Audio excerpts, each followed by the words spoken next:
Hello, everyone, and welcome to Newly Forged. We are a 5e actual play stream that takes place in the world of Newly, and I've got it just resubscribed for 45 months. Yay! Thank you, I've got it. Thank you for the Pikachus. Best mod we got.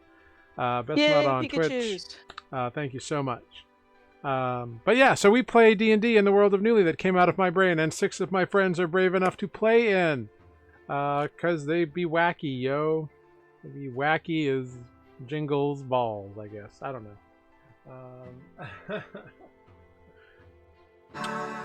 And NYC Zombie just resubscribed. 25 months, 6th in a row. Thank you so much, NYC Zombie. Thank you. Wonderful. Well, that's so exciting. Potential hype train and inbound could be.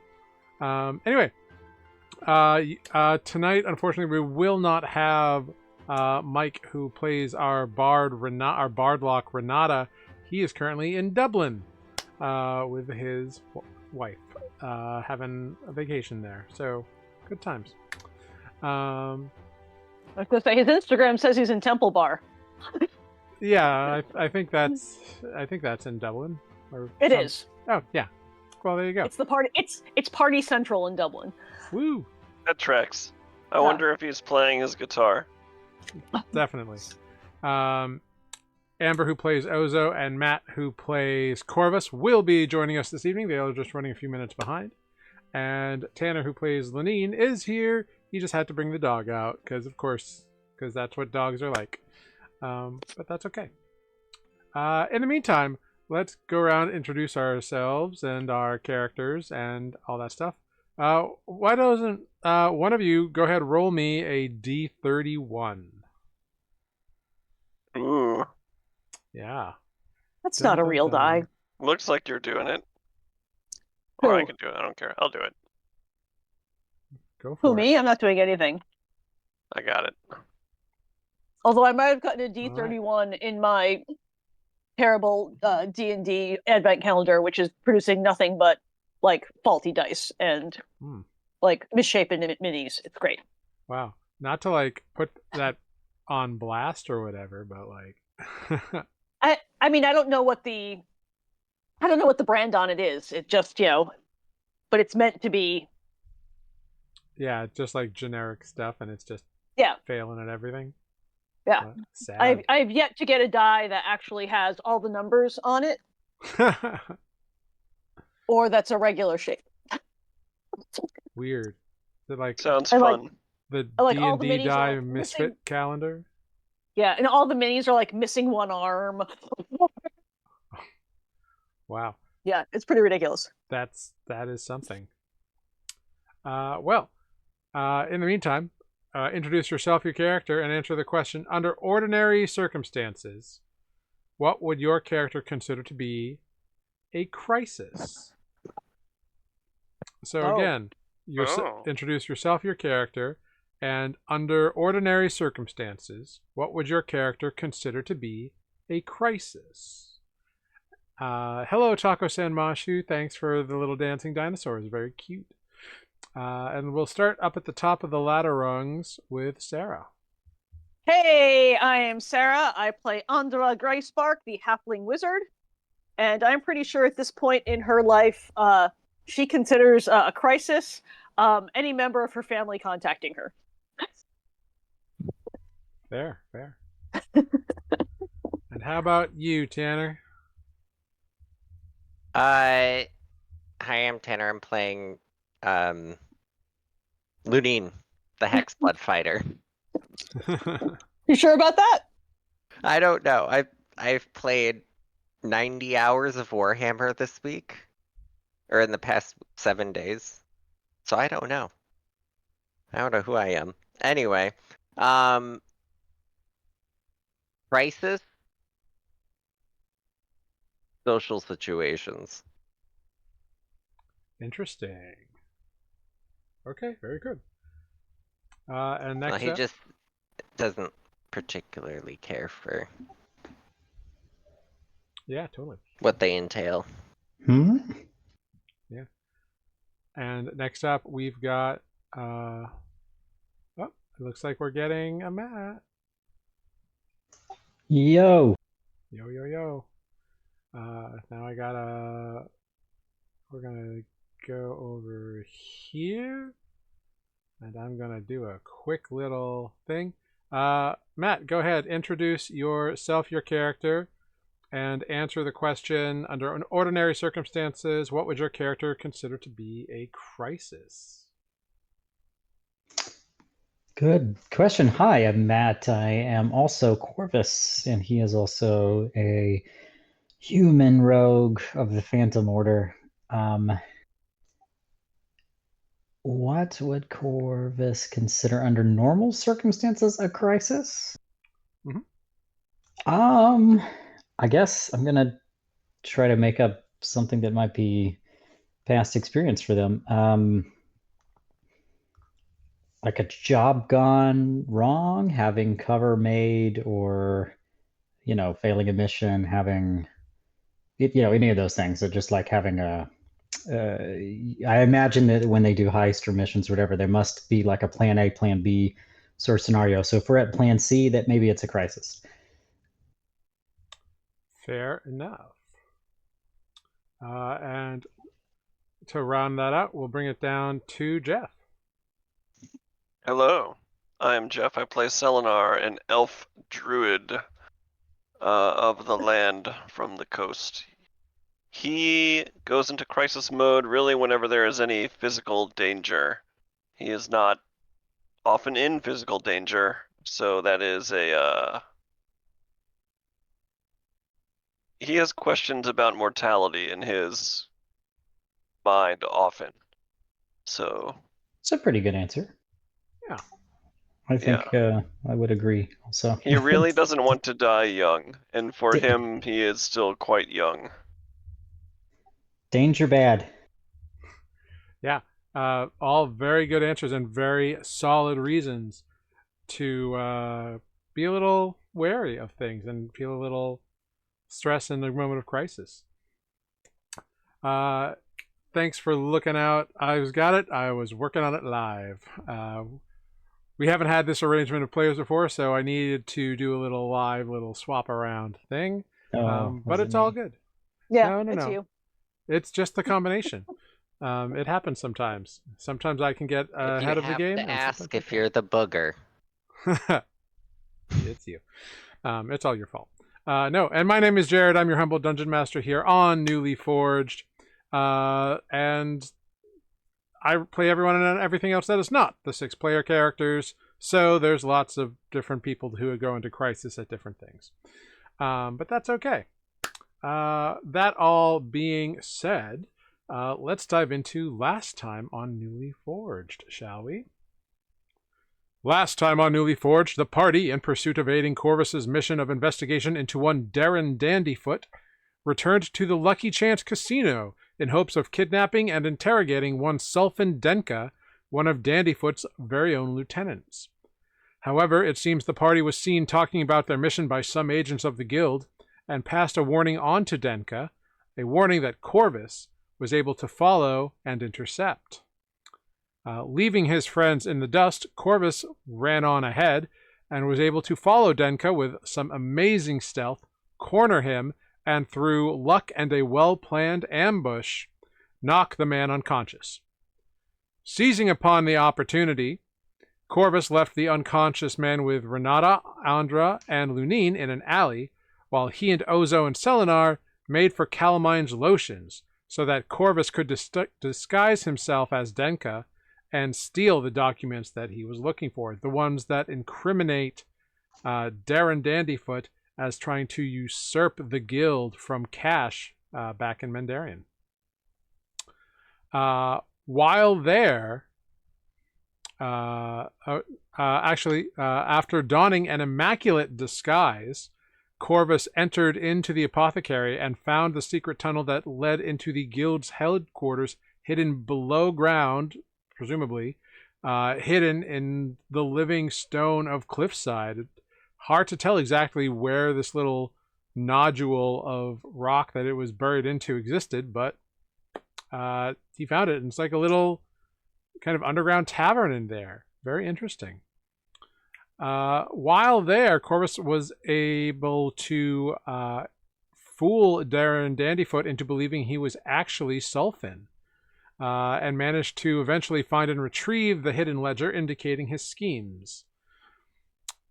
Making all haste, the party regrouped, only to split up yet again, with Andra and Lunine going to settle up and gather everything at the Ruddy Plank, Corvus going to send a message to Cash, and the others making their way to the moneylender Jay's house to procure the figurine that will buy them a free trip on the Healer's Eye to the Peripherals, an island area that Lunine is anxious to get to.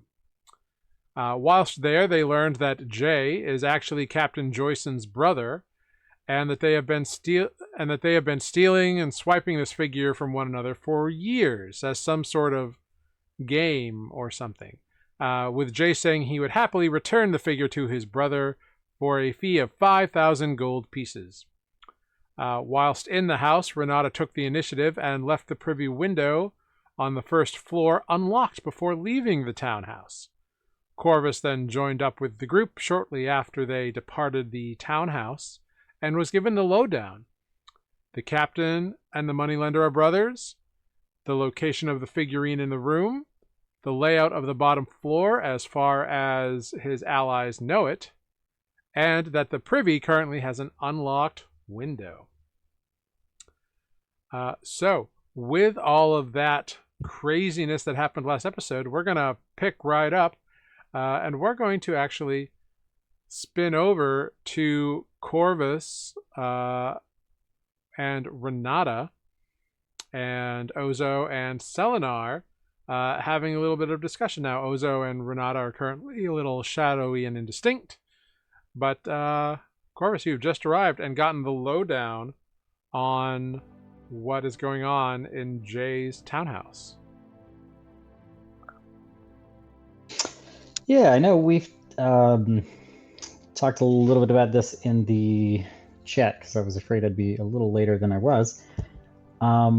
So yeah, I'm gonna Corvus is gonna just like take the info. Like, what did Jason say? Jason, right? Or is it just Jay? Sorry. It's just Jay. Just Jay. Jay Jay. Joyson?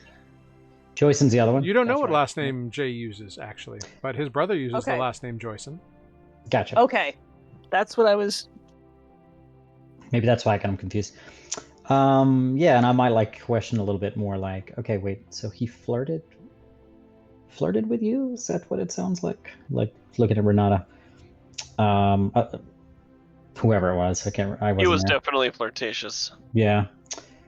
Okay, good move leaving the bathroom window open. Now it's still the middle of the day. I don't know how long they'll go before they notice that. I mean, I guess I could go look. I don't know how wide open it is. Yeah. Okay. Well, I think Ozo and I, in the very least, we'll stick it out here. We'll wait it out. Take a look around the place. Wait for a good time to get in. I think we can definitely get that figurine and get out of there. So maybe if Lunine goes ahead or someone and has... Oh, one sec. Well, Lunine and Andra have already left the group and are going, are on their way to the Ruddy Yes, yeah. Plank to pick up all your stuff. Right, we're packing everyone's bags. This is right. This is me sort of also rehashing what I know I tried to plan out in case I wasn't here. But basically, he'll say if someone can go ahead and make ready the bags and make ready the ship with the captain, then I'll try to do get the peace part. Sorry, what were you saying, Jeff? What time of day is it? I think it's like mid-afternoon, right? Yeah. Between all the shenanigans you've been up to and all the time you put into all that, you're about mid-afternoon now. So I'd assume we'd want to come back after dark when the house is asleep for you to do your Under business. normal circumstances, yes. Now this bathroom window is a bit intriguing because it is currently open. That doesn't mean that it's a good time to go inside. I just don't know how long that will stay open. But, When one window closes, someone can pick a door, usually. It didn't seem to be a very used bathroom, a guest room on the first floor, and we were the only guests there. I would be surprised if they checked. And how was your layout? How was your... I mean, did you have a good look around when you were inside? It's a shame I didn't get to see it for myself, but if you give me some pointers, I can maybe get myself in and out of there without too much trouble. Sure. So from the front door, we take a hallway and down the whatever to the place, and the restroom's on the left, and there's some tables in the hall, and whatever is real. I don't want to make up the layout of the house, but I can. Yeah, you give him a good layout of the rooms that you experienced. Yeah, which was just the front room, the way to get from the front door to the library where all of the items are, and where this guest bathroom is, which I imagine is in a connecting hallway. Yeah, Renata can fill in that information. Yeah, I was about to say, I'm sure he'll give me the scoop. Okay. Can I assume there was some, like, I'm thinking now if I'm scoping the house in wild shape, some things to hide under little end tables or couches or whatever. Yeah, so as a reminder, inside the house there were many little like tables and plinths that had various things on them. Like it was very evident that not like hoarder, but Jay likes to collect things. Yeah, collector of small objects. Yeah. And I don't want to speak for you, Jeff, but just in the interest of moving the planning along. I mean, you had an idea. You just said it, right? Of getting in there. Corvus doesn't know that yet. If you have that idea. Yeah, I'm happy to go confirm that everyone in the house is asleep as a small critter. I will need help potentially opening the window to get in, unless we can find another way into the house that is more quiet. But I can only shape into a rat or cat for a short time. And that's an hour. So it's not a bad idea, and in an hour maybe all the time you need to, since you already sort of know your way around. Yeah, I hope we're in and out in 5 minutes. I unfortunately really need to send one more message to Cash that I didn't quite get out before, because I did promise Lunine to help him on this journey, and I don't have immediate plans of getting straight to Mandarian. I also think it may be wise if we take a little side path, so in case anyone starts to track this back to us. In my line of work, I have noticed that nothing really stays secret for long. If someone wants to know bad enough, they will eventually find something out. And we just sort of poked a hornet's nest of professionals. So. Well, it does seem we have a few hours to kill before it gets dark. I don't have no clue how late Jay stays up. But perhaps we reconvene at midnight? Why don't I do this before Corvus dips out for a brief second? Ozo sort of knows Corvus's methods, and Ozo's not here, but I might say, Selenar can stay with Ozo, watch the house, wait for it to get dark. I'll come back and meet you, and I might even point out a couple of spots that I'm like, you know what, if it were me, I'd watch it from over there or whatever. Go ahead, make just an investigation check. Good. And you can do it. And you can do it at advantage. Good idea. Oh well. Cool. Yeah, you find a couple places where you think like a street corner, kind of on a bench, where if you're there for a little while, you'd be okay, and if you're over on this other area for a little while, you'll be okay. It's good to not sit in one place, because there's no hidey holes here, but there are it's an active street in a fancy neighborhood, so it's going to be hard to be unnoticed. Yeah, try to be inconspicuous, but me saying this now realizes that this has become inconspicuous, so I need to probably leave. and I trust you, and I'll meet you back here. We'll find a way to reconvene.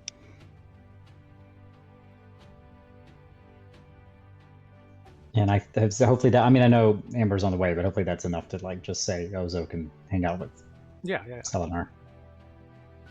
Yeah, I mean, Selenar's not going to hang out in front of the house. He's the only elf in the city, so it's very difficult for him to be inconspicuous, so I'm not going to hang out here. Yeah, here, put this hat on. Yeah, and to be totally straightforward, when we switch to 2024, if we do end up doing that, Selenar's got a trait called All Eyes on You, because you stand out for being different. Yeah, but don't worry about that yet. Yeah, I'm trying to like lean into the RP of what will be real later. Yeah, I dig it. I appreciate it. But anyways, he's not going to hang out here, because anyone looking out their front window would be like, why has that guy been standing on the corner for 6 hours? So, yeah, Selenar will aimlessly wander for the rest of the afternoon. Okay, great. Cool. Ozo and Renata will kind of stay by. Renata will like perform on the street, perhaps, to like give cover. So they're gonna kind of do that, not like directly in front of his house, but a little ways away, close enough to kind of keep it up, so Ozo can keep an eye on it while Renata does his thing. And that's how they will contribute to this operation for the time being. Meanwhile, so Kovas, you're going back to the Divinatorium. Great. Meanwhile, we'll check in on Lunine and Andra.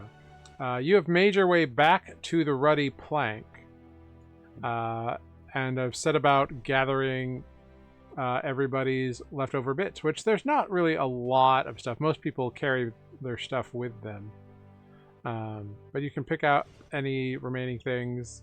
The bill is settled. You had already paid for the 4 or 5 nights that you were in town, so Very that's good. all good to go.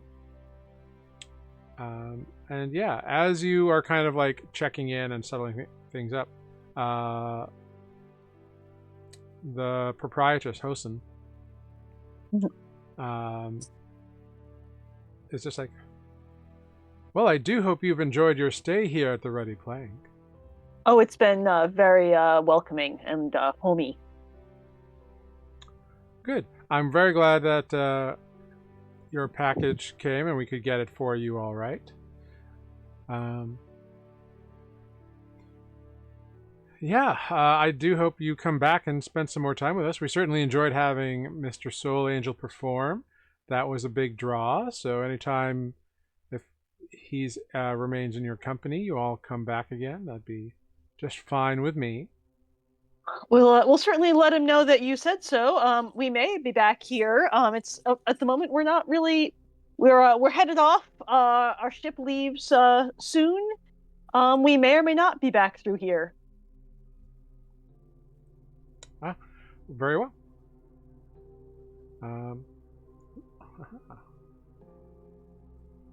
Very well. What happened? And Amber's just different directions. Different directional Amber joins the group. Wonderful. Fantastic. Yeah. So you are welcomed back. Welcome back at any time. And the two of you have gathered all the stuff. You spent some time doing that.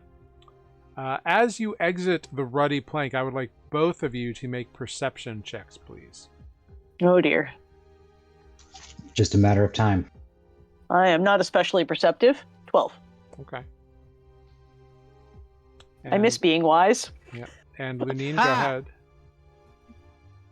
1. Oh, Awesome. no. Did you walk into the door? So you begin. No, I actually stepped on something, so I'm looking at my foot. Yeah. Lego here. Yeah. There's your boot is covered with some sort of. You're not even sure if it's mud or dropping or what, but it is occupying your attention. Oh, crisis. Yeah. Yeah. Crisis mode. So you've got everybody's stuff. Where are you going? You don't know exactly where the rest of your group is at this moment in time. Aren't we headed to the boat? Okay, great. Isn't there a boat in our future? I think there's a boat. Yeah. I think we're taking our things to the boat. So that was one of the things that I Great. did say earlier. We don't know if there's a boat yet. Someone should go check on the boat. If not, we should be looking for another like overnight. Yeah. But I'm not there. Yeah, so you two can head off towards the Healer's Eye down at the docks. Not too far away from Yeah. where you are. As you begin walking,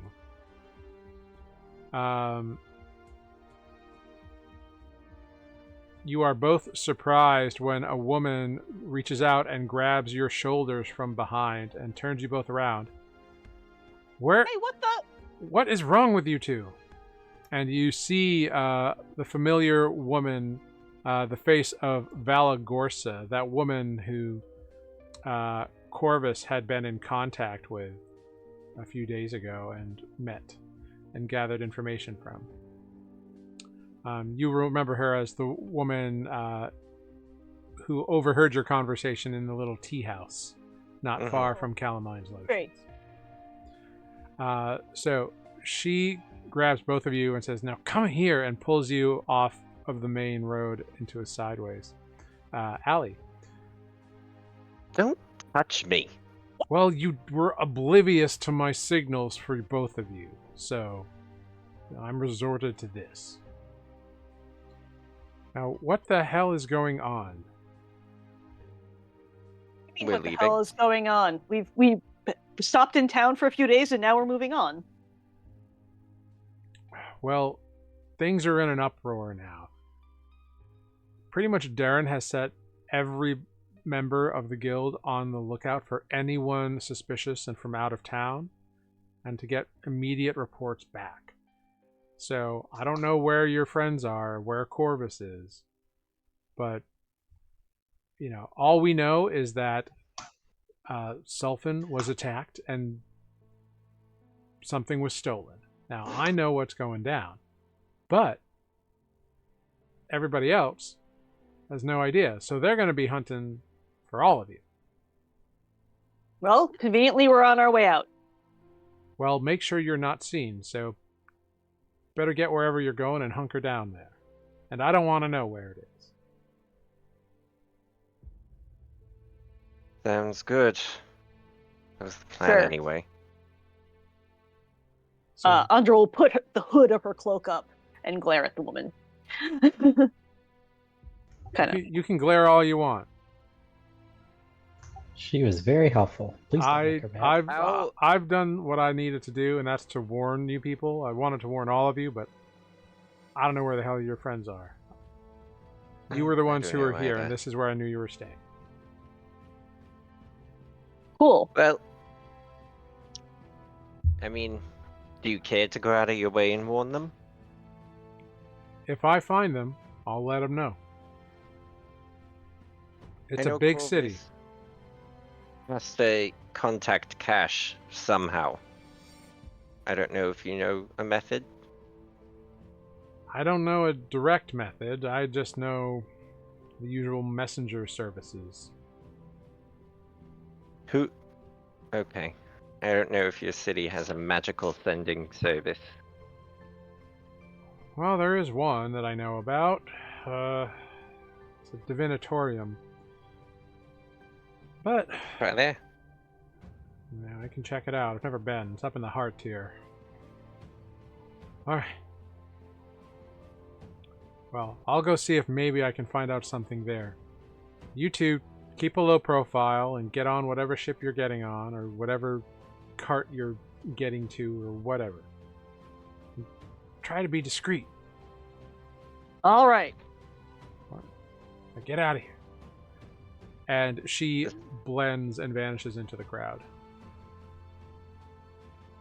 Be very discreet to the 6-foot tall, multicolored, horned person.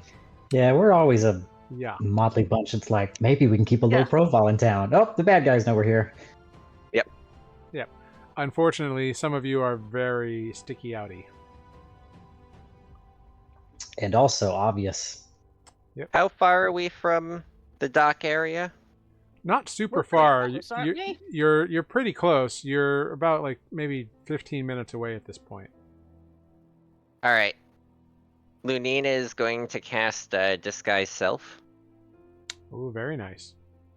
and just turn into what Corvus looks like. An emo. So, black outfit, No. featureless mask. No, like actual Corvus. Oh, vanilla. Hey. Yeah. Oh, so vanilla nondescript boring- human. Yeah, the very boring. Vanilla human.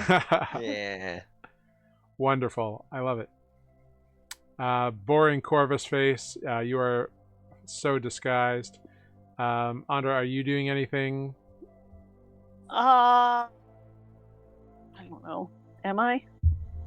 I Oh. certainly have my. Yeah, I suppose. I mean, I don't think Andra is as recognizable as some people in this. There are plenty of halflings in this city, Yeah, but you definitely have a vibe. sure. She will put up her cloak. She will also cast Disguise Self. Okay. That was not what I meant to do. I meant to just click the slot, but that's okay. Now everyone can read it. Mhm. And I'm just instead of the blacks and purples that she wears, she's just kind of going to a slightly tanner skin and kind of wearing like brown and olive colored, Cool. Much more boring like clothes. of the earth kind of drab, Yeah. dull. Great, cool. With those disguises, you blend in very well into the crowds, and you can make your way towards the healer's eye. You make your way to the healer's eye, and one of the crewmen is kind of like down at the gangplank, and just kind of like being on guard there. And he's, "Can I help you?" Hi. We were just trying to confirm that you were going to be here. We're doing a job for your boss. The captain? Yeah. We Right. just might need to be ready to leave soon, if that's possible. You got names? Lunine. Yeah, just a moment. And he trundles up the plank, and another guy kind of like watches you from up above. A few minutes later, he comes back and motions you to come on up the gangplank.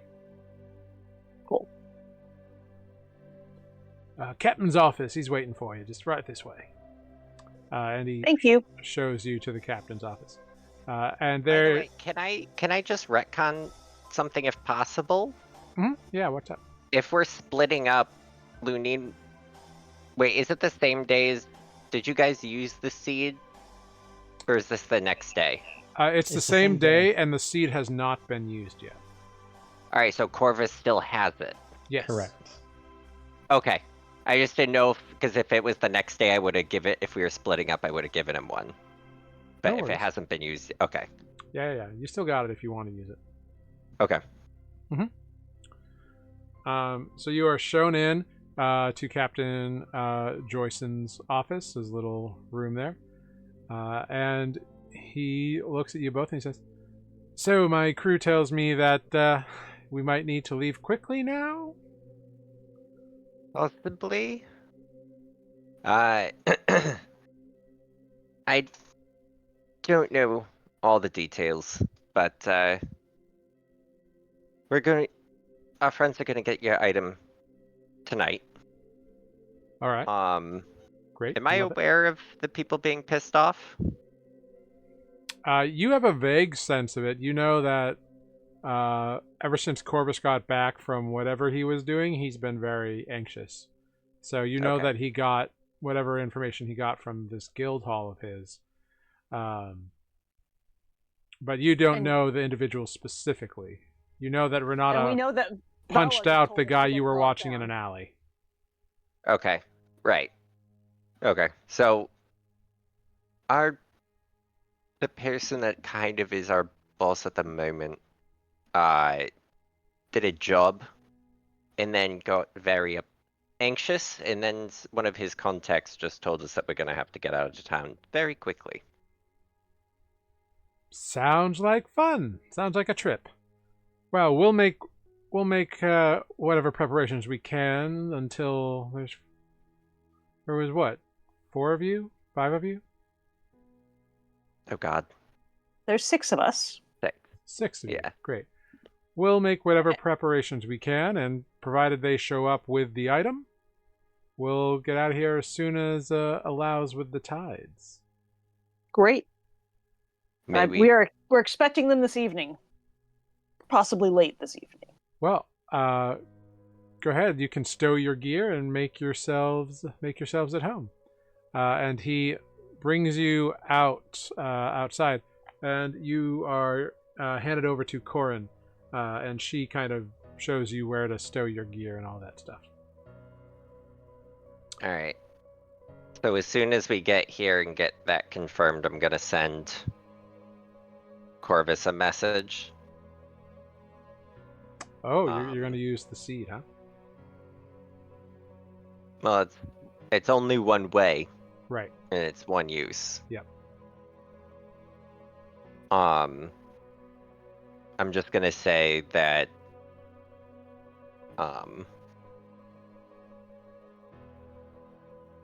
you can't respond, but our ride is confirmed. We'll be keeping a lookout. So Corvus, you get that message right as you are Copy. right as you are getting to the Sherar's Divinatorium. You cannot respond to this message. Yeah. I mean, I did speak to you about this just because I was afraid I might miss this part. So Yeah. if we want to, Yeah, but we're gonna run it. Oh, go ahead. Oh, great. Yeah. Okay. So you get to Sherar's, and it seems she's interacting with a customer at the moment, but you can sidle in. After about 7 minutes or so, the customer leaves and she looks back at you questioningly, and she's like, "Find anything you need?"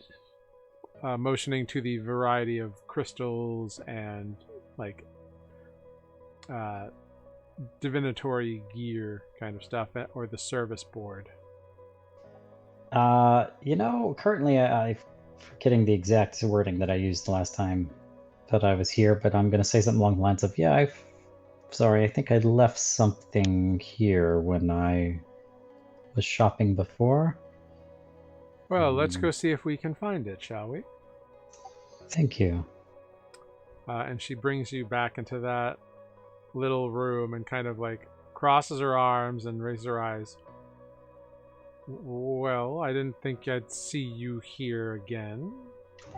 Yes, this was maybe a bit impulsive, but it seemed unwise to leave on the note that I left on last time. There's one more message I need to get out because I don't think I'm going to have contact for a while. Well, that's fine with me. That's just more on the tab. And I'm happy. Yeah, I understand. I'm happy to account for that if I've already blown the budget, so to speak. Well, this is a very specialized, practiced ritual that is unique ability of mine. So it's a little pricey. It's 120 gold each time. This is an extra call that I don't think was on the bill to begin with, so I'll front this myself. As you wish. And she sits you down and begins the ritual, and then you watch her eyes go back into her head again and begin to glow, and you hear Cash's voice from her. Little cousin, I was not expecting this one. What's the matter? I'm sorry, Cash. This might have been too soon, but it didn't feel right to leave like I did last time. I won't be coming straight back to Mandarian, I don't think. Oh, I've sort of promised our crew here to give them a hand with a mission of their own, considering they were so helpful in this one. where will you be? You know, we're looking to go to Shorebank, apparently. I don't know if you have any information about it or anyone of contact there, but I would certainly look for them if you did. Never heard of the place. Where is it? And I'll sort of describe what I've heard them talk about. It's in the peripherals. In the peripherals, apparently. Really? Now that is interesting. This spell doesn't last very long, so tell you what. Why don't you go ahead and take your little trips? Feel free to consider yourself on emissary work. I want you to make contacts with anyone who might be useful to me, and perhaps set up meetings or introductions or anything like that to kind of get me a list of who's who's in all these places that it sounds like you're going to. That sounds like an excellent idea. I can certainly do that. Excellent. Now, I can't protect you in these places, little cousin, so you're going to be on your own. But every connections that you make that's positive only strengthens the cost of business. I'm hoping that this group will stick it out with me for a while. They've been very useful, and I believe we are learning to work together quite well. This might prove pretty effective. We are getting the hell out of town as soon as we can tonight. I fear that the things that I have put in motion are going to have repercussions very soon. Oh, I'm sure. Darren's a bit of a dick. Maybe this will throw him off by not coming straight back to you after all, but we'll see. Be quick, little cousin. And you see the glow diminish and flicker out from Shayra's eyes. And she shakes her head. Well, I hope that was worth it. This was it. This is the last time you'll see me. Thank you again. Of course. And are you covering this, or will I be putting it on the bill? I've already subtracted it from my purse. Here you go. Wonderful. And she takes it away. Now, as I leave, I'm going to try to be extra careful, too, to cover my tracks, and maybe I take the long way back to where I met my friends earlier, because I do have some... I'm starting to get a little paranoid that it will be made again. Yeah. Yeah. So, like, you know, that ritual takes a while to conduct and doesn't really... it only gives you, like, a couple minutes of communication. It's not super long. It gives you a minute, actually. It's essentially sending, isn't it? Just, like, channeled through someone else in a way? Kinda, yeah, pretty much. She claims she's the only person who can do it. And the room is certainly very... Like, it's purposefully made to seemingly allow her to do it. And it is a pricey thing. Yeah, 120 gold might be, outside of spell components, the most I've dropped in one thing, especially at level 3. That was... Yeah, it is pricey. I hope that I win some brownie points back from Cash for doing that. Anyway. And as a reminder, you still have that bag that she thrust into your hands last session. Oh yeah, I should find a little safe spot to investigate that, I suppose. Okay, make an investigation check or a perception check. I'm gonna perceptify this time, if that's all right. Yeah. Oh boy. Yeah, there's a little like alley, you know, just off of a street. It looks like it's got a upturned can or a block or something you could sit on. I'm gonna take a quick peek. I'm not, like, if it's money, which I assume it is, I'm not gonna count it.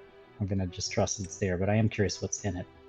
Yeah, you open it up and kind of look inside real quick, and it is a big pile of gold.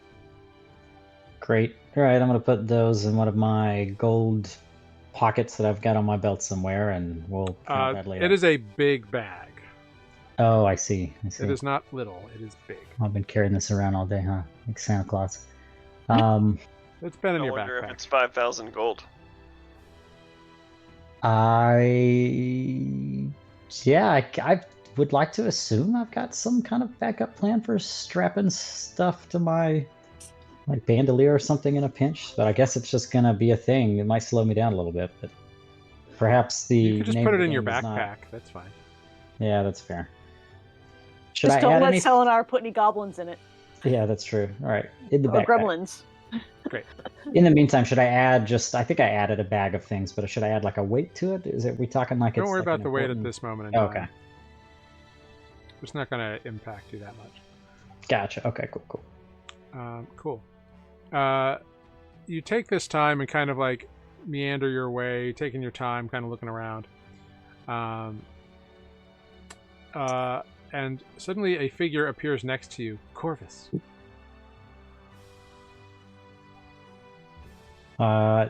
Can I make the figure out before I answer? Yeah, you recognized Vala Gorsa. Well, this can't be good if you've already found me. Well, your friend gave me a tip that seemed to work. I can't believe you're just wandering around, meandering up here. I booked it from. Well, I booked it from the docks to get up here. I'd like to think at this point I'm vanilla mode, but maybe I didn't say that. Sorry. Are you maskless? That would make it hard for Vala to have found me, perhaps. So, why don't we say that I had left my mask on, and that prompted me to sort of come to my senses and be like, "Oh, you're right. Okay. I'm a little too obvious like this. I'm really glad that you found me first." And Sorry. oblivious. I don't know what it is with your group of friends, but they didn't see a damn sign I tried to get them off the road either. Well, not all of them are exactly. They're not all exactly in the. They're not as trained, I should say. Sorry. Well, I'm working. fine, whatever. Point is, I don't know exactly what happened, but I have it on good authority that Dandyfoot's sending out everybody in the guild looking for anyone interesting, offbeat, unknown, new in town, and getting reports back on all of them. So your friend said they were getting their way to get out, so you better go as soon as possible. All right. There's just one little thing we've got to get before I get out of town, which is a pesky little thing, but it should be a quick burglary job. So I'm on my way to do that as soon as nightfall hits, and then we're leaving town. Thank you for the cutting tip. it close, but I know. But I'll at least be in a little more or less obvious. you realize the guise. guild is better at night, right? You make a good point. I don't know if I've been thinking clearly since the events of this morning. Well, whatever you're going Oh. to do, you better suss it out right quick, because they're combing through. They're starting in Spray Catch, and they're just going to spread out from there, looking for any clues, anyone they can find. From what I hear, Sulfin doesn't have much, except one of them had a mask, and one of them had a mop of beautiful golden hair.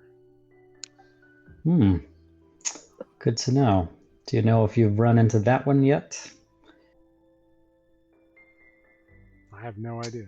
Noted. I'm sure I've got an extra beret or something in my disguise kit. I'll throw at the mop of golden hair when I see them. Okay, noted. Well, I'm going to go into street mode and hopefully blend in. So, Why don't you ask the professional thief for help? well, I mean, I know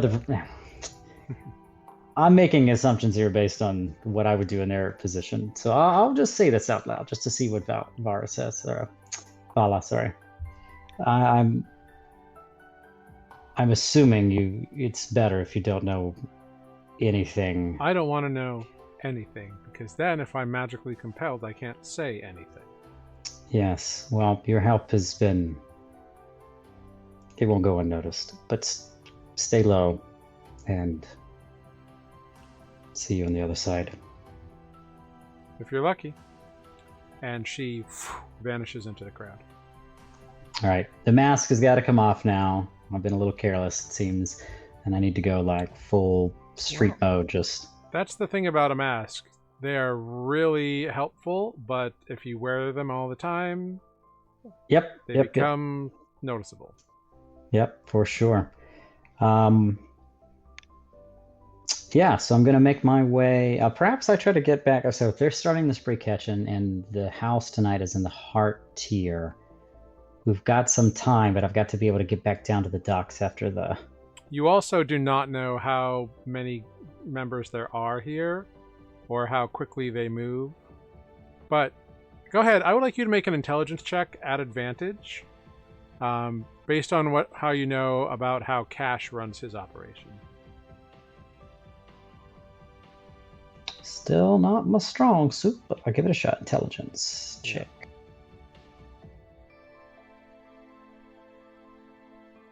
Oh, okay. Thank God for advantage. 16.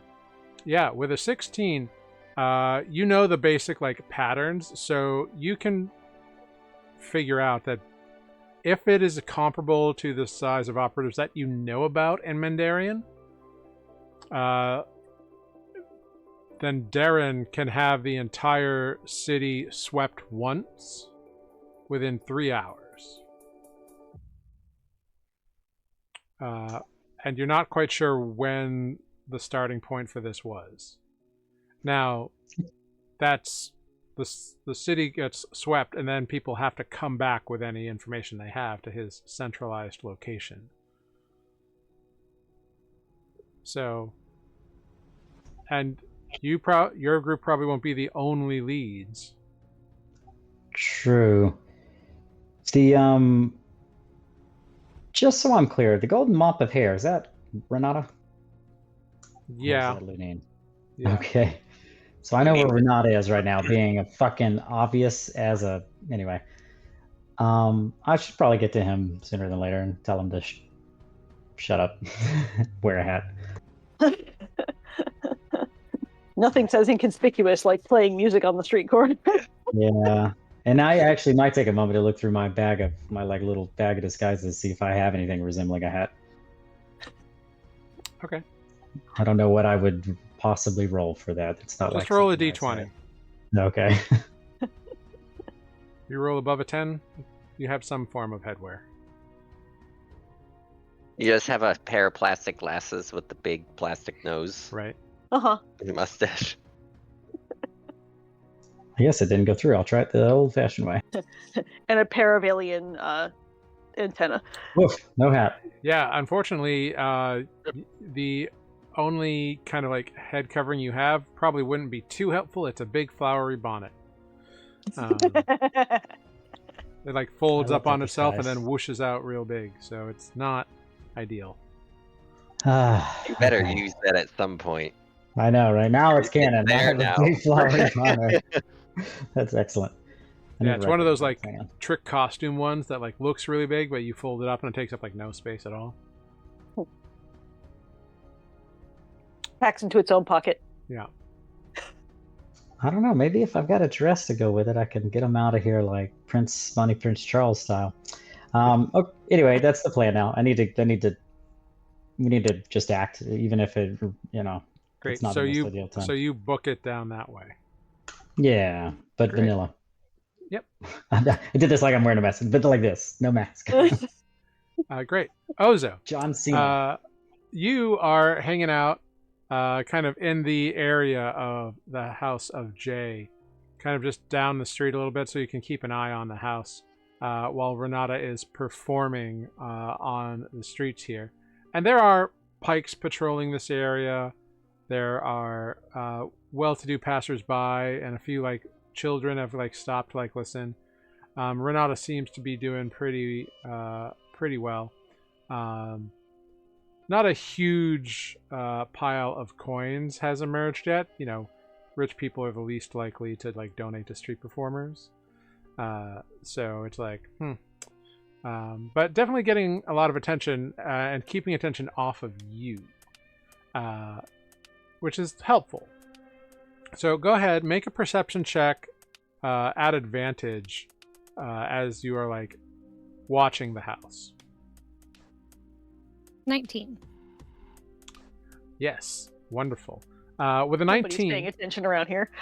with a 19, you can see that like nobody comes or goes from the house for while you're there, and as times pass, until about an hour and a half into your little showcase here. You see a kind of mid-20s, late 20s kind of looking human man go up, knock on the door, and be let in by Gwendolyn, the housekeeper. But that's it. And some time goes by. You don't think anybody is like doing anything. And then a little while after that, you notice something. You notice a few people in like very like nondescript clothing that like fits the vibe of the area, but isn't like notable. Like it's not like brand name. It's not like wearing an Adidas jacket or anything. It's like just kind of like plain clothes, but like fitting in the vibe of the neighborhood. You notice that these two are eyeing everybody, and like I'd like you to make an insight check as part of this as well. But what if my passive insight is so good? What's your passive insight? 15. Okay. Yeah, with a 15, you can tell as you notice these people with your passive insight, they are like doing a mental check on like people that they have either seen before or are familiar with. And they take an extra long look at Renata, seemingly taking note that he's new. Got it. Yeah. They don't, however, notice you. You're kind of like off and like not kind of and you're kind of in the midst of the crowd, and they seem to like overlook you, but they notice Renata. Yep, Renata is noticeable. Mm-hmm. Yeah. It's this whole vibe. What happens when you travel with a bard? Yeah. Yeah. Blessing and a curse. Blessing and a curse. And so you see that they take this note and then kind of just go on and continue walking through the crowd. Sometime after that, Corvus, you see Renata performing. Go ahead, make a perception check.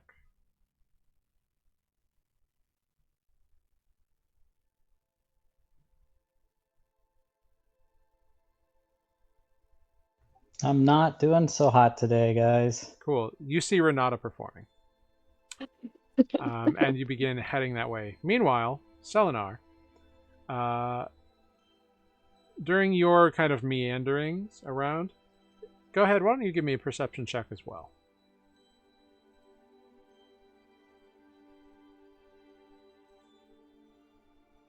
Sweet.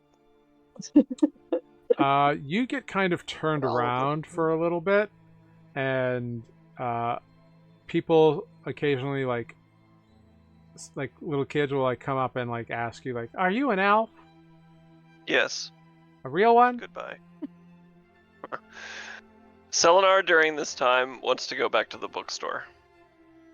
Okay. Oh. Okay. I won't take too much game time, but he's interested in books on the periphery or Shorebank specifically. Yeah. You go back to. I'm gonna go find a park and read them. Yeah, you go back to Talon's tomes. Talon does not have any books on the peripherals or on Shorebank in any way, shape, or form. Okay. Am I the only one that sees Jared frozen? No. No. He went away now. For me, he's a circle. Yeah. A Jared, I don't know flaming if you can circle. hear us, but your internet is failing miserably. Well, it's weird because I can see you in the Twitch stream just fine, but not on Discord. Yeah. Yeah. Discord just like And I cannot hear crapped you. out.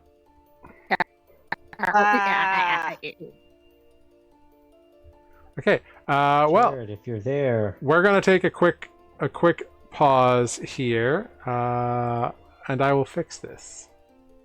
Okay.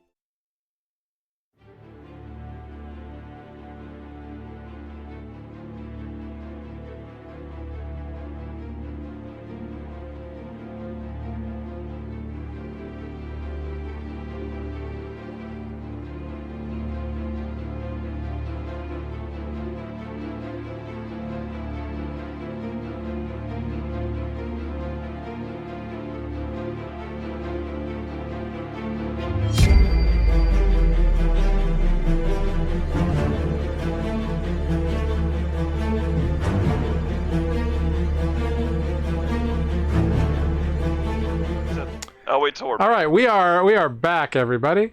Sorry about that. Discord did a weird thing where it like dropped my camera and mic for whatever reason. I don't know why it did that. Because it loves you. Because Yeah. it hates you.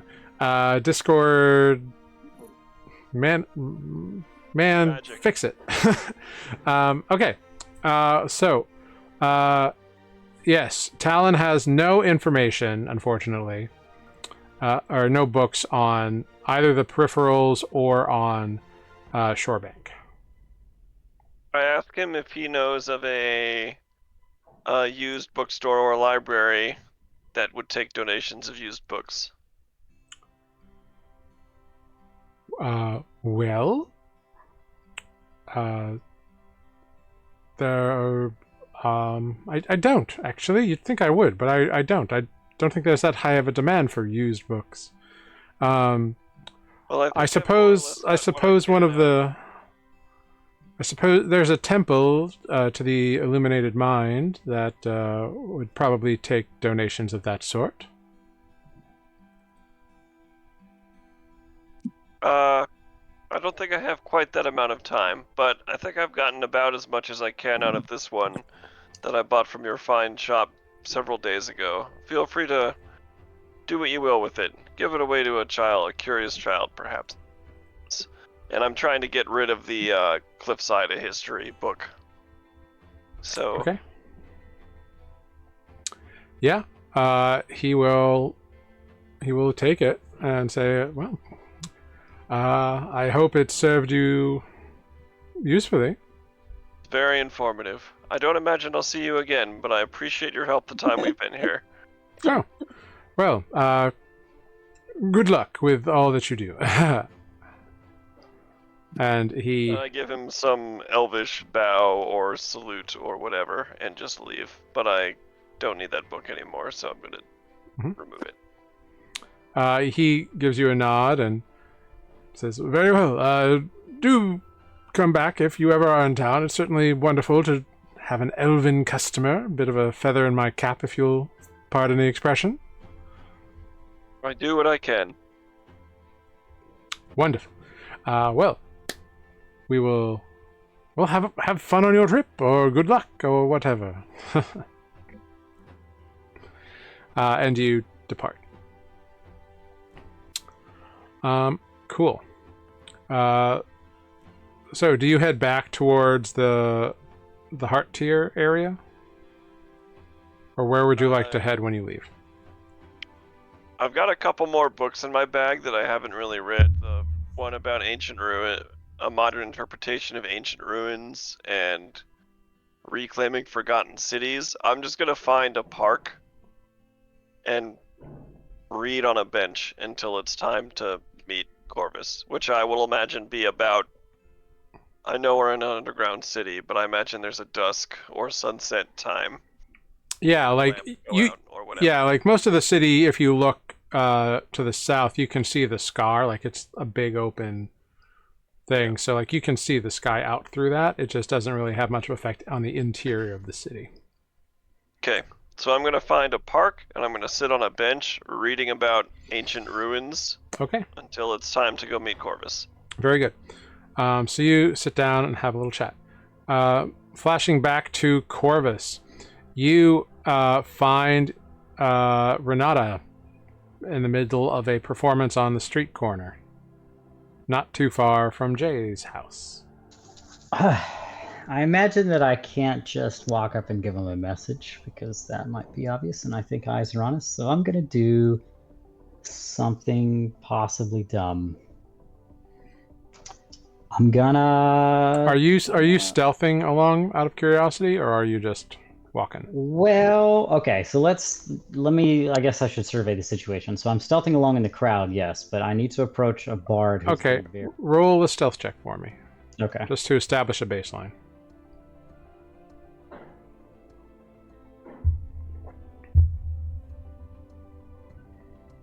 Jesus Christ. Okay.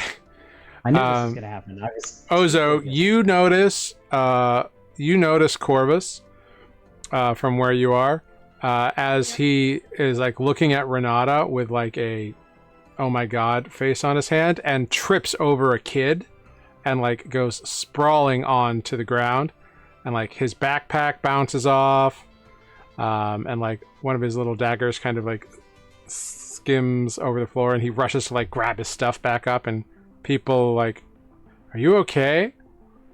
Corvus has been noticed. Corvus is Cool. just making up like, yeah, I'm fine. Sorry, I'm so clumsy today. Blah, blah, blah.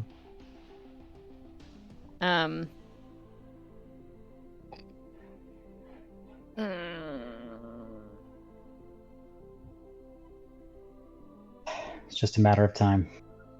I will just send a message to Corvus saying with my brain, hello. Somebody noticed Renata earlier. You might get noticed too. Okay, having heard that message and having already made a scene and been clumsy, but am I close enough to Renata at this point that if I were to like fake trip and fall again, I could maybe, this is actually my initial plan, weirdly, sort of bump into the bard and cause him to stop playing because I literally run into the him? commotion you caused like stopped the performance because it was very noticeable and very loud. Ah, gotcha. Now that he's stopped, does he recognize me? Can I like shoot Yeah. him a glance? Yeah, he recognizes you. Okay, as I'm like picking up my stuff, I'm just gonna like dip over into the crowd. I'm gonna give him this look of like, like a quick signal. I don't know if he's gonna get it that he needs to get out of there. Maybe I do one of these. Sure. Just go ahead, make a persuasion check. This could only get better, right?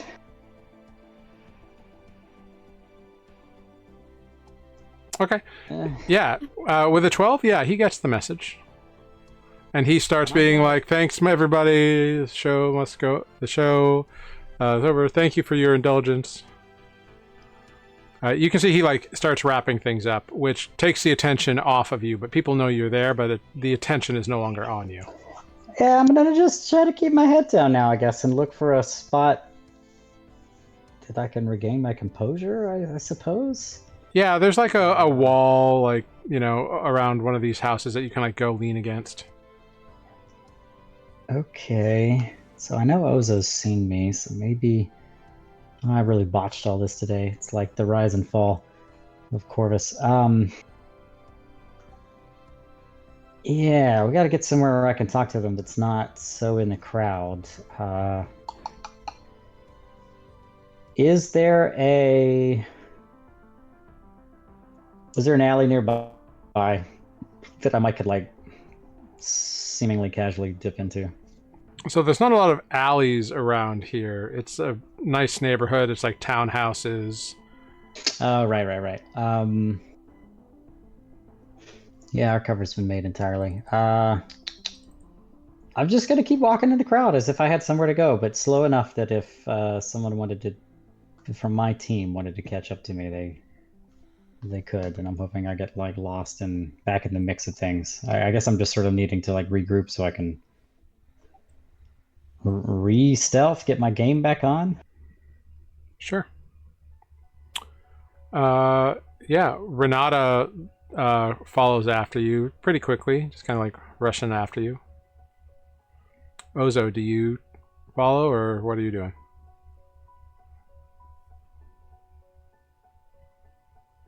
Are they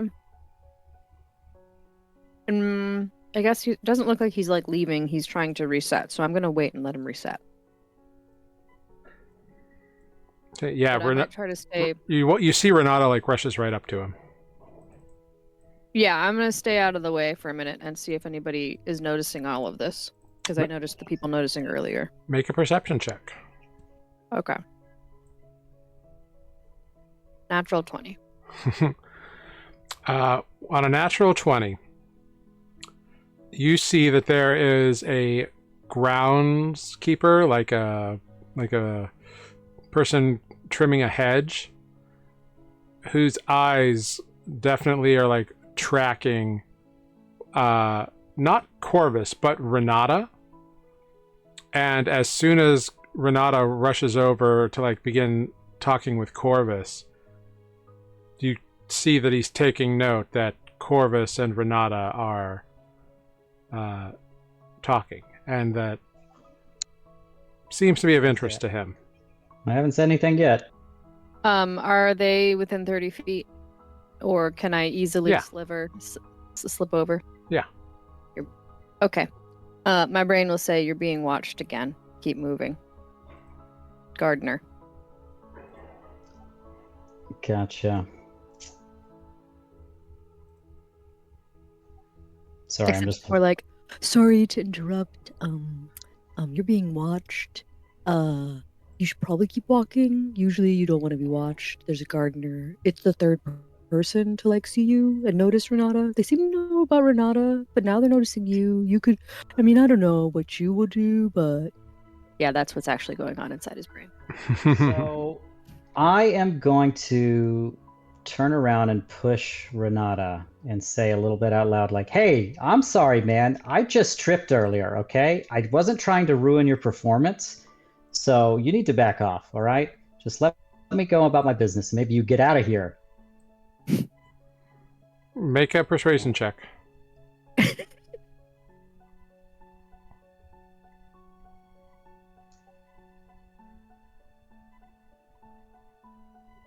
Man, I'm really bad today. Yeah, Renata looks at you very confused and just kind of like takes a step back, more out of confusion than of like getting what you're trying to say. Can Ozo only talk to Corvus like that? No, you actually don't know that Ozo can do this at all. No. Okay. So Oh, far, only Corvus knows that it's even a thing. Yeah. Except Oh, that, got of course, you. Tana and Sarah and Jeff and Mike all know. Right. Yeah. But it's limited by range. So right. I wasn't sure if that was like made aware to it. yeah. Ozo, you oversee all of this, and you can tell that Renata just doesn't get it. I mean, I suppose I could tell also that he doesn't get it. I'm gonna try one more time. Like maybe I'm like, maybe you should go play at the docks. It seems more your crowd. Like, bye or something. I'm just trying to like get distance away. Okay.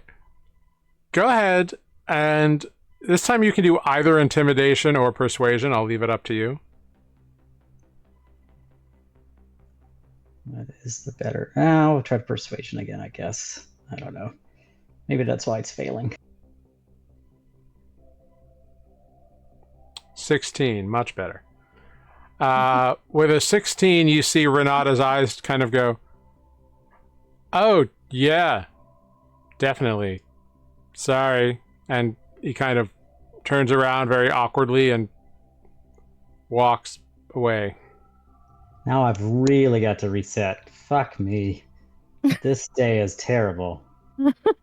You won yesterday, so I was on top of the world. a few and now hours ago. I knew this was going to happen. It's all Mike's fault. It's just instead of one every other roll, it was all one roll and then all the other. Oh God. Okay, everything's so going wrong. you like take a deep breath, kind of like reset your brain. I gotta stay within 30 feet of Ozo. I can like slowly maybe track you. I can maybe meander if you go a little bit around.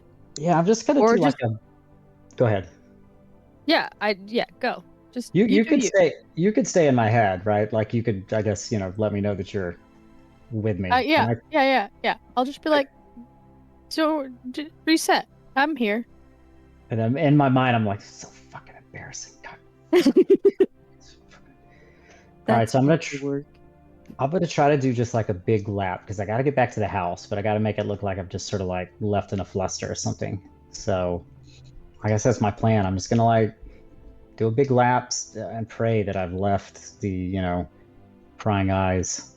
I didn't even get to catch what house the gardener was at because I didn't want to make it even like I dare not look. Yeah, go ahead, make a stealth check.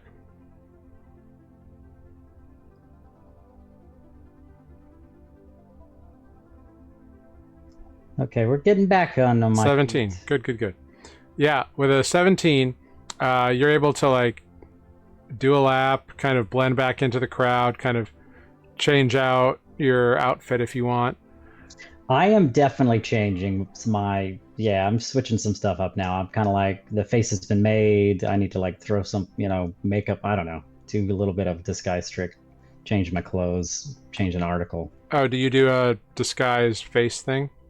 Yeah, I don't think it's anything super drastic, but enough to be like, I look like one generic person, but I look like a generic person with like dark hair and no beard. So maybe I throw on like one of my fake stubble beards or, Yeah. You give yourself some stubble and you like something that I could do as I'm like just sort of like wipe or whatever. Like I make like a pass with my hand and I'm grasping at straws. But yeah, I think that I got to do that.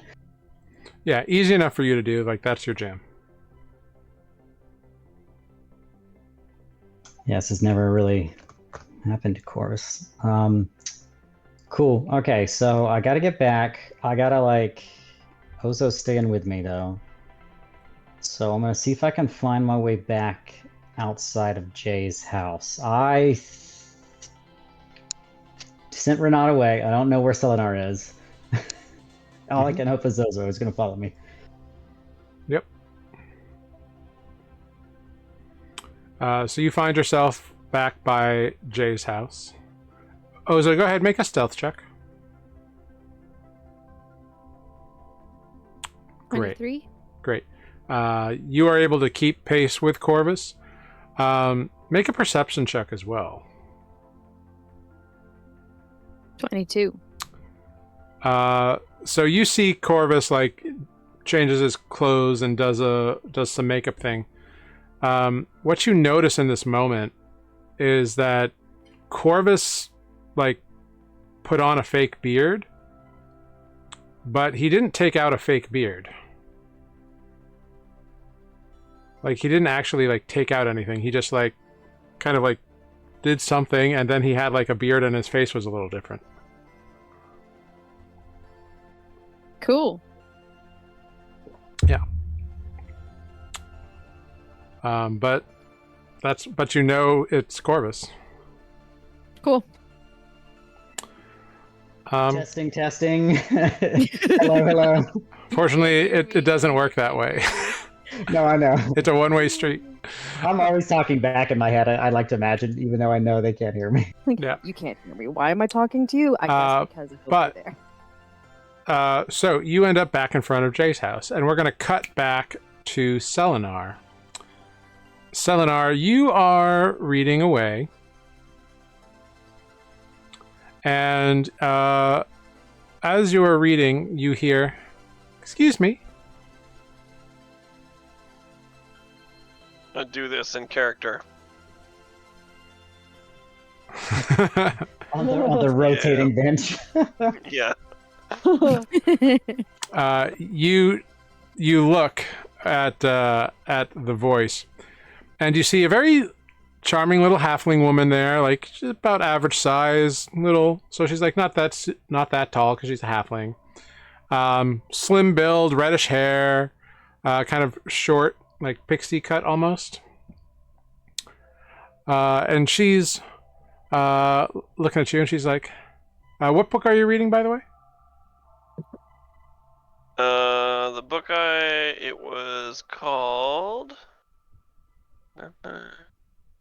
A Modern Interpretation of Ancient Ruins. Right. It's like that's an interesting choice of book. I didn't know elves were interested in ruins.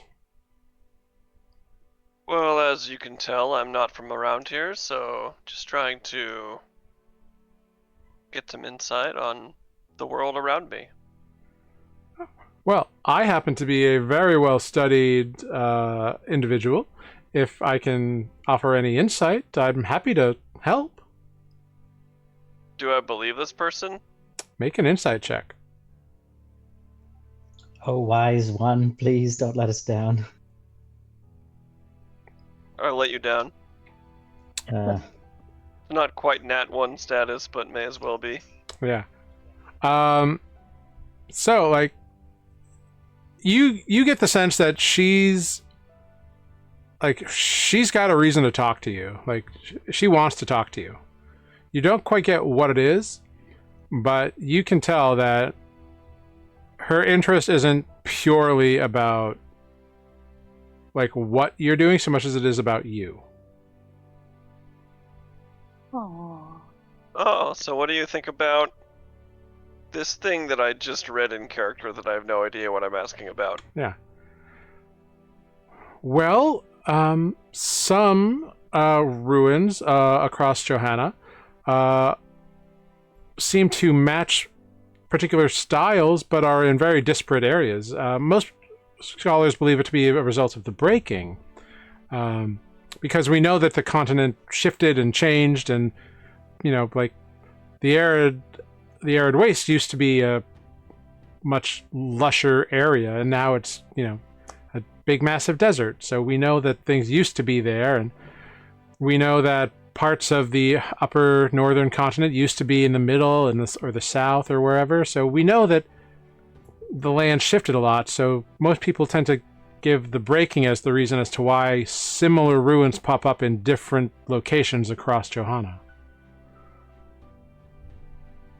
Go on. Well, the breaking is a fascinating subject. How much I'm sorry, I just don't know. How much do you elves know about the breaking? As far as I know, you kind of were sequestered away from it. It's an embarrassingly small amount. That's a big reason why She didn't give away anything in that speech, did she? Seemed like just information. Yeah, okay. That's a big reason why I came to this part of the world, just to try to learn things that we don't know about. Now that the shield is down and we can explore the rest of the world safely, someone Oh, has to do it. is that going both ways? Are the elves welcoming people now? Maybe someday. There is a trading post for mixing, but as far as letting non-elves into the Verdentious Causeway, that... not yet. But I do think it's on the horizon. I see. Is there... You said that was most of the reason you came. Is there another reason? I'm just wondering what would bring an elf to Cliffside. I'm a leaf in the wind. Make a deception check. To be fair, Selenar does believe he's just following the tide, going with the flow, is what, Sure, but you did have a reason to show up. Yeah, for sure. She kind of nods and says, well, that sounds like a interesting saying. Is it Elvish? I'm assuming it's an Elvish saying. Sure. Is Huh. it? Why not? Yeah, great. Very cool. Well, I would love... I mean, I have a few interesting books in my study. I don't know if there's a particular kind of ruin that you're interested in researching. Are you looking like Getting back to her place. just at cliffside ruins, or are you interested in like broader expanses of ruins? I have a little bit of a research project. I happen to be very interested on some of the ruins here in town. So What time is it? Is it close to time that I need to meet? make a nature check.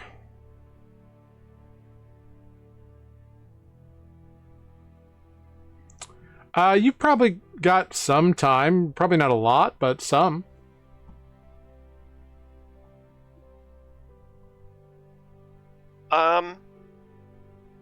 I look at where the sun is. I do have a short while. My traveling companions and I are meeting for dinner shortly, but I'd be happy to talk to you over tea, if you'd like.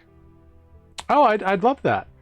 Please, my treat. And she kind of like indicates the direction of either her place or a tea house. Sure. I'm not willing to go into her place, but I am willing to go into a shop. Cool. Yeah, she begins leading you down a couple of streets, which is hunky-dory and everything.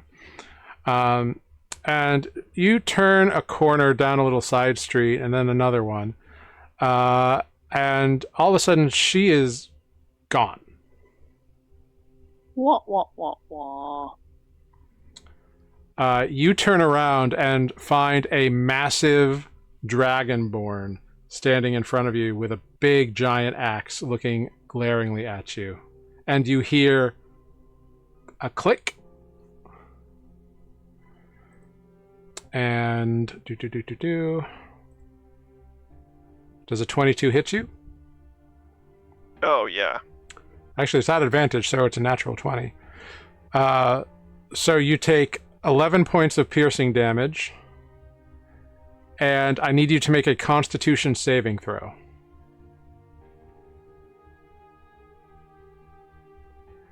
You go unconscious as a sleeping dart pricks the back of your neck.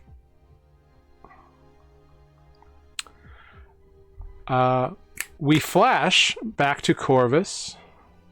Go ahead and make a perception check, Corvus.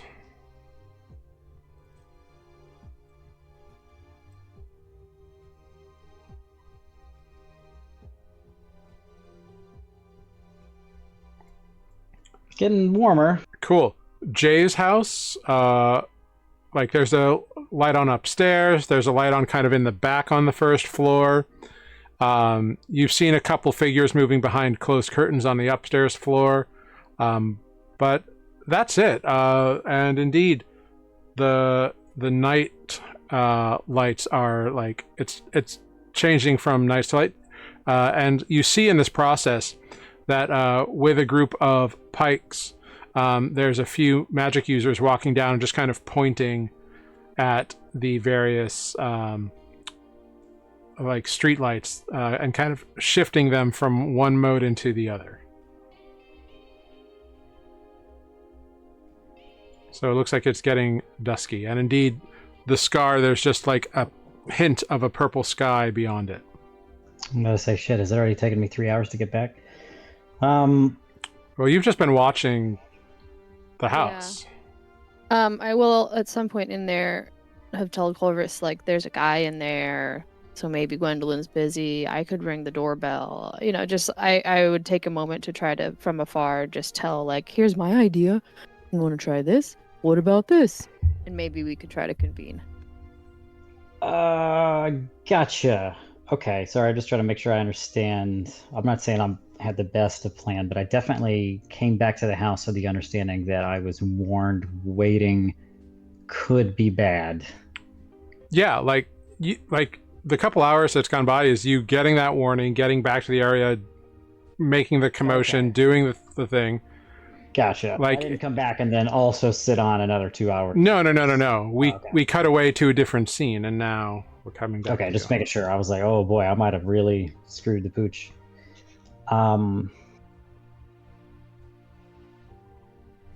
Yeah, okay, so Ozo,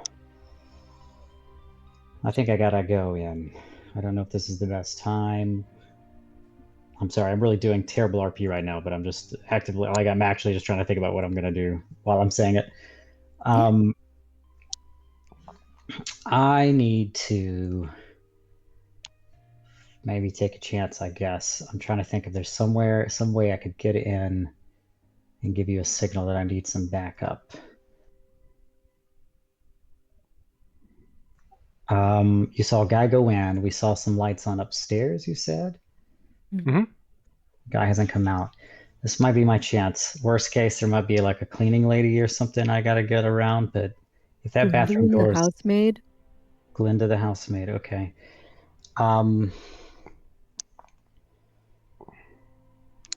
Okay, I'm just gonna see what happens inside and hope for the best. So, is that bathroom door still unlocked by any chance? Go ahead, make a stealth check to get up there unnoticed.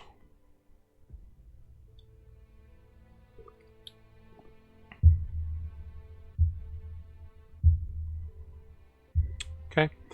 You creep along. It's a little difficult, but you manage to time it. Nobody really notices you. You make a little push on a very small window. It's small. It's not like a full-size window. It's like a half-size window. But it creak opens up as you push on it. I'm gonna try to get inside. All right. Go ahead. Just make an acrobatics check for me. I'm gonna say, can I peek in first? Is that, or am I like in a weird compromised position? So it's like up above your head height. Okay. Desperate times. But there was no reaction to you like pushing on the window and like. God bless me. Okay. You grab on and it takes you a little longer and you make a little bit of noise. But you get yourself squeezed into the bathroom and kind of like as you're pulling your legs through, you hear, "What was that?" And we're going to take a break. This is definitely one of those moments. If I were playing a video This is game, I'd be going like, so great. I'm just gonna reload the checkpoint. Yeah. There's no coming back from F8, this. Baldur's Gate 3. Well, It is a quick load. we are going to take a. Hide in the privy. Well, you know, it happens sometimes. So we're going to take a quick 5-minute break. We'll be right back after this short rest. Thank you all for being with us, and we'll see you in a moment.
Hello, everyone. We are back. Thanks for sticking with us as we took a little bio break.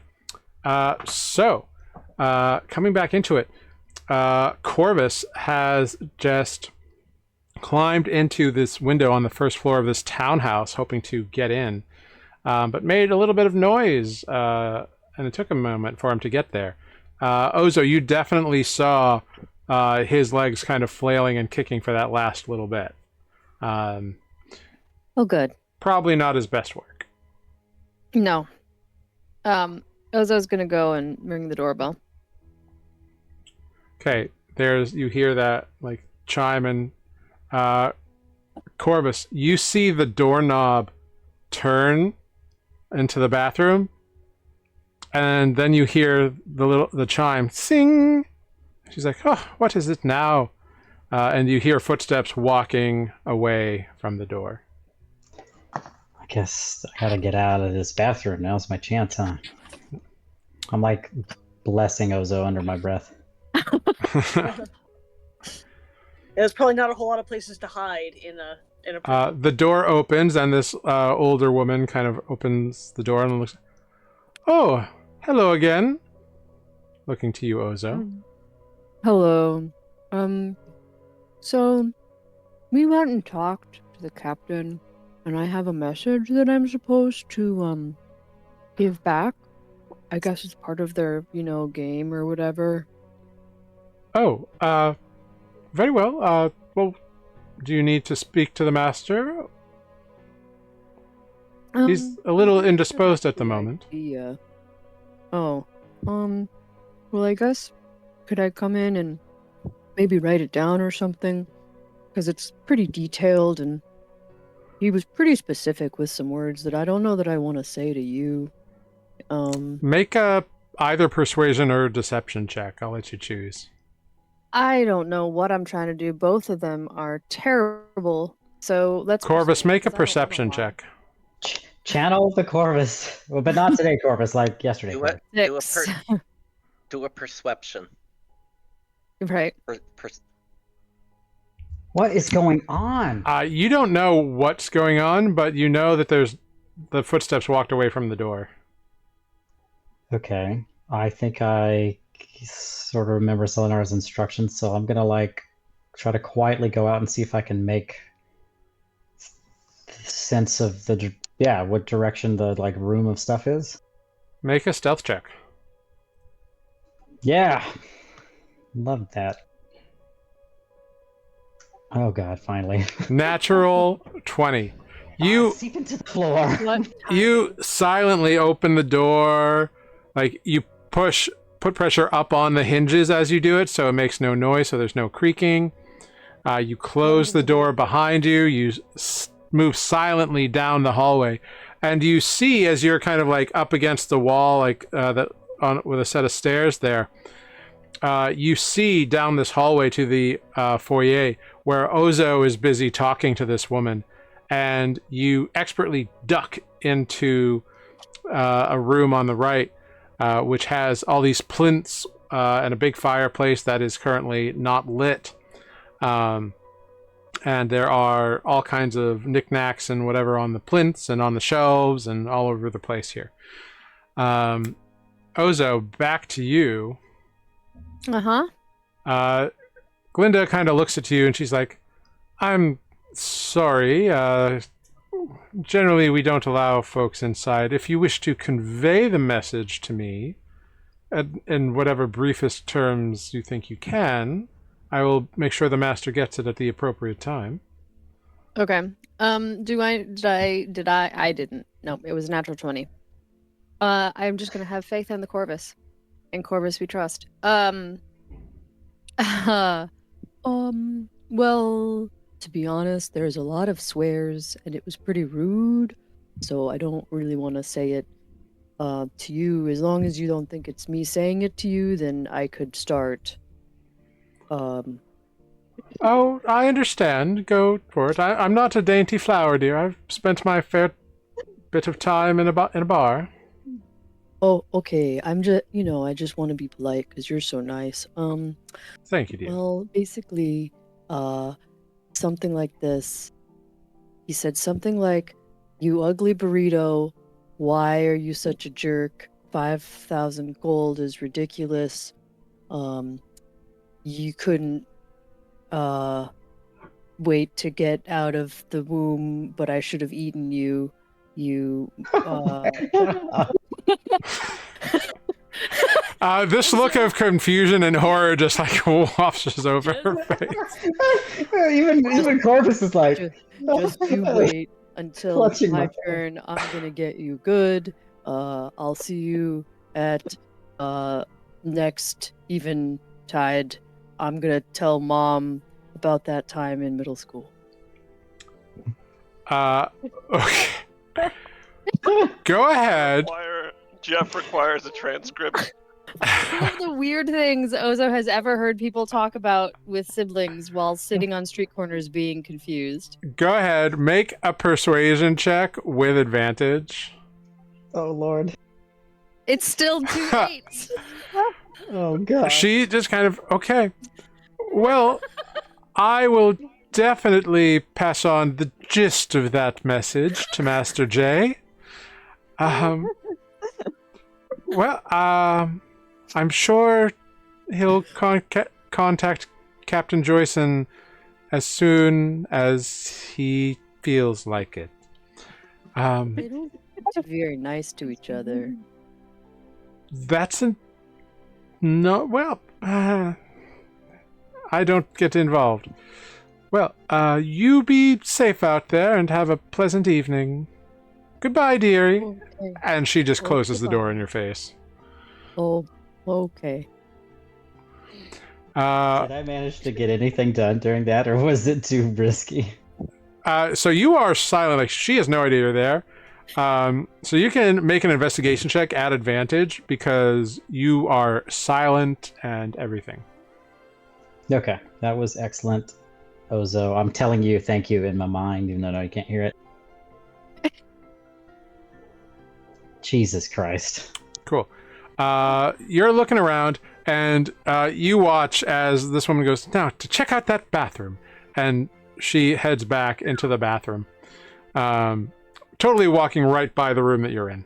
As you're looking around here, you find all kinds of like interesting like knickknacks and stuff. None of it seems to be like particularly valuable. But after about 5 or so 10 minutes of like looking, like moving everything, you head over towards the fireplace and you find a little table. And you see on the table there's a little goblin statue.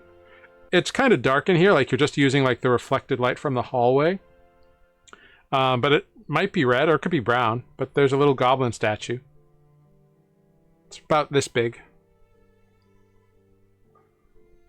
Does it have the wrench and the magic bit on the other end? It's got something in its hands, yeah. Sounds very leading. It's a little, it's not bright light in here, it's dim light, so... Yeah, my... You can make a perception check at disadvantage. Is there... Oh, this is definitely a risk, because it would possibly expose me, but is there extra light maybe spilling in through a nearby window that I could, like, hold it in front? So the curtains are all drawn.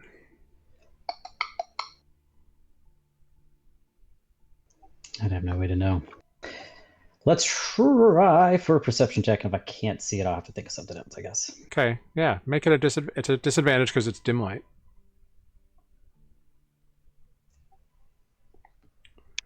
With a 13, you're able to make out like that there's a wrench in one hand and a little like fiery puff of smoke or something in the other hand. And it's either a brown or a red, and like it's most likely a red. I haven't seen any other things fit in the description, so Nope. Tag it.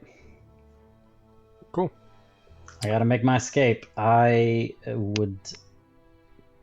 So you reach out, you grab the statue. Immediately, there is a...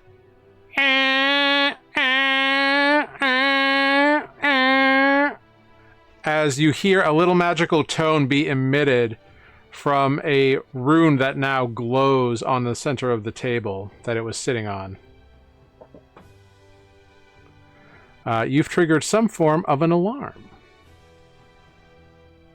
And you immediately hear a door open, close, and feet kind of rushing down in your direction.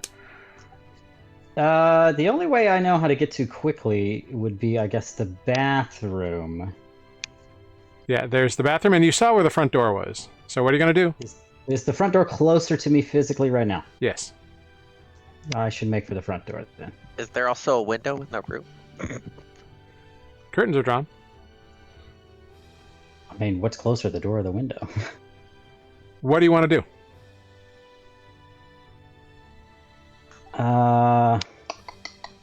You hear the footsteps getting closer, and now you hear footsteps from upstairs as well. So it would be whatever is closer to me. If the door is closer, I go for the door. If there's a window, I could like look behind a drape, but yeah, there's a drape not far off.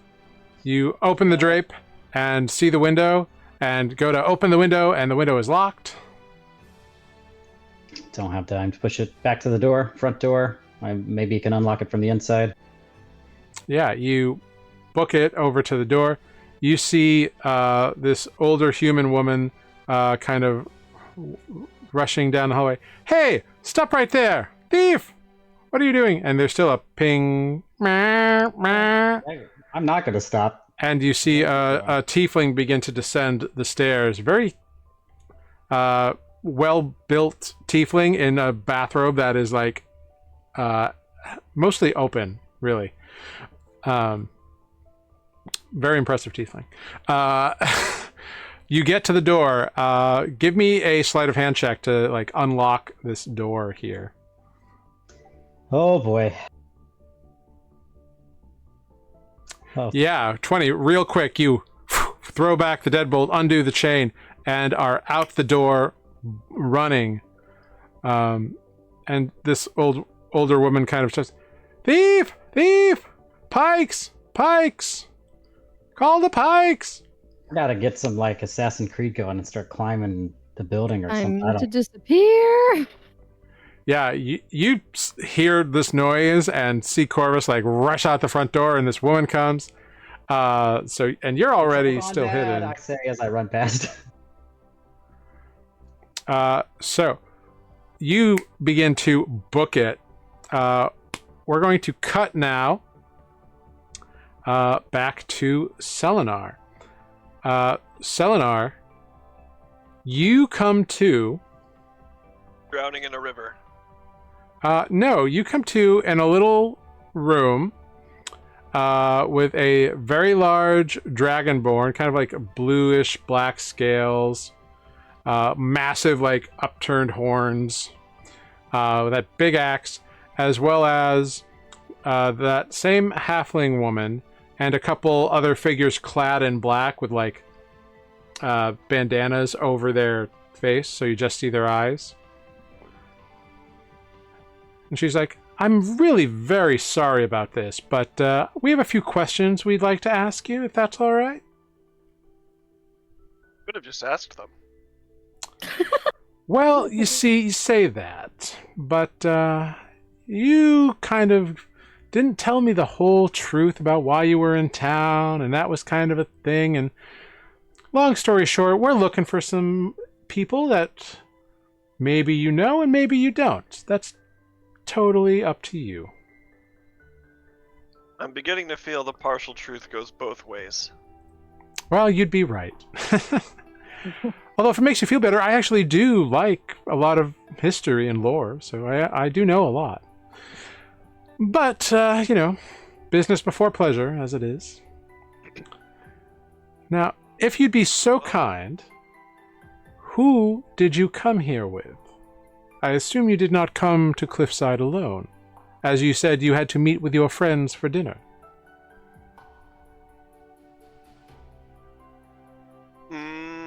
This is true.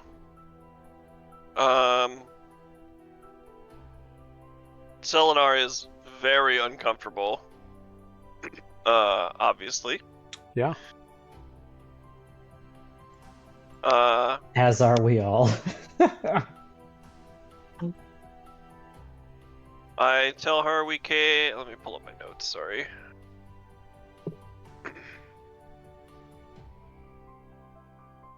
We came. Gotta go back farther.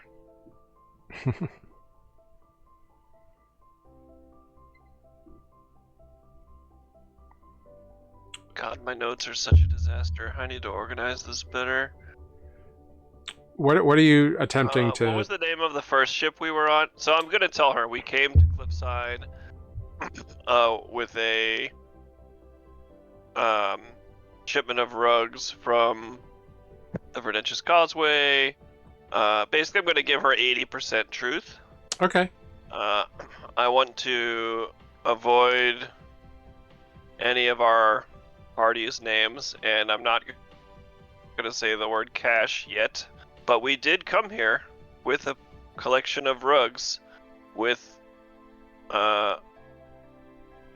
Yeah, go ahead. Make a persuasion check as you give her this version of events.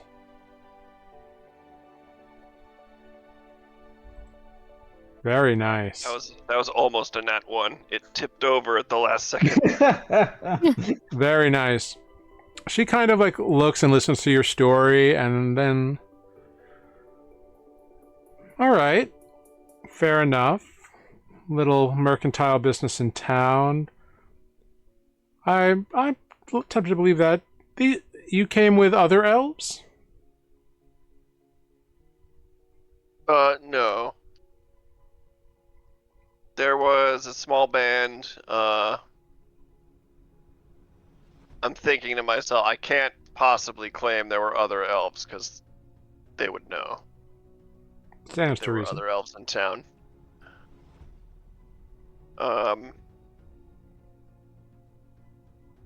God, what's the name of the ship and the old captain? The moss-eaten mold.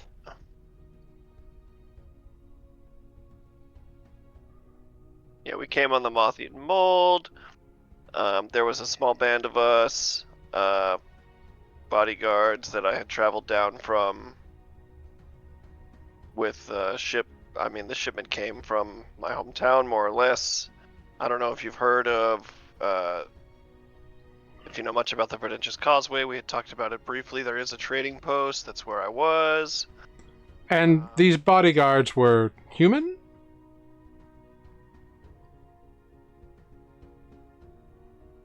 Oh, mixed, I suppose. Mixed I'm not lineage? so good. As you can tell, I'm not so good at lying. So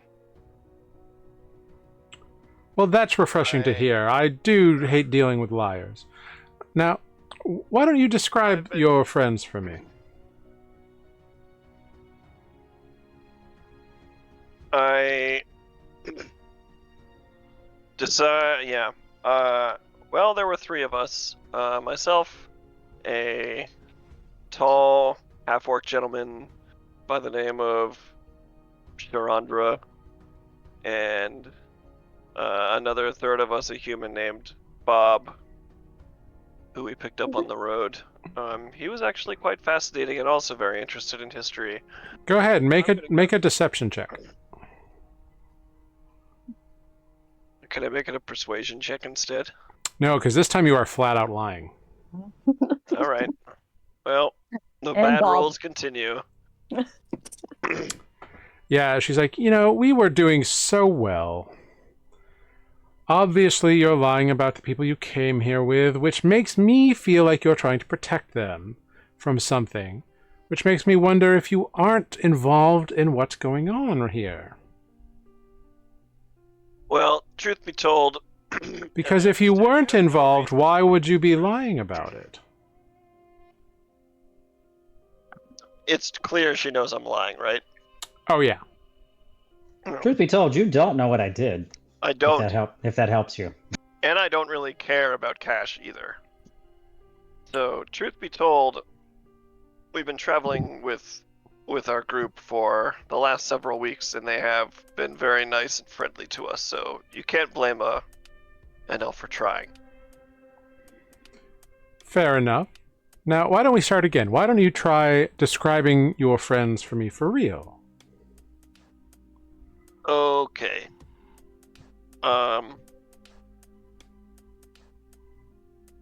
I need my notes to get your races right, but I'm gonna essentially just spill the beans. However, I don't know what anyone's true mission is up to. I do know we all have very varied background. Yeah. So you did come over here working for cash. do you tell her that? Something that any of us want to do. Yeah, she's already caught me lying. I'm not going to get myself in any more trouble here. Okay. Oh boy. So we did come over with the rugs, but on direction from Cash, and most of our party does not have any loyalty to him or really liked him at all when we met him in Bridgetown. Mandarian. Yeah, Mandarian. Okay. Sorry, I forget these city names. Oh no, that's perfectly fine. And that's the truth. Cool. Go ahead, make another persuasion check with advantage.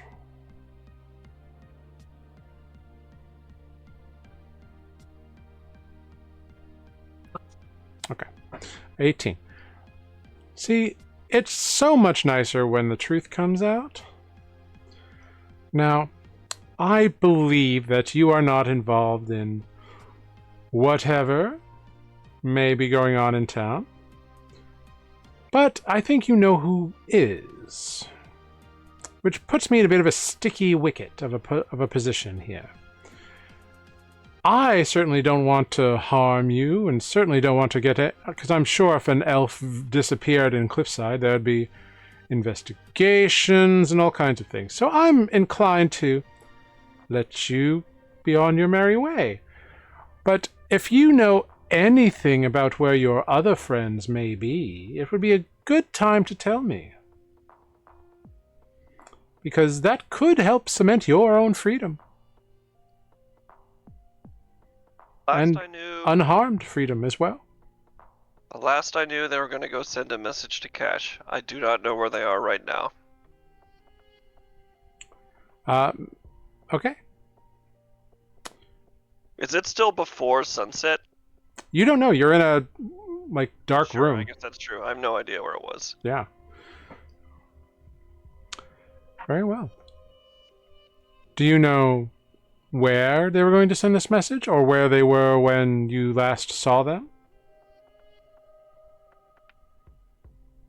Do I know that he's been going to this?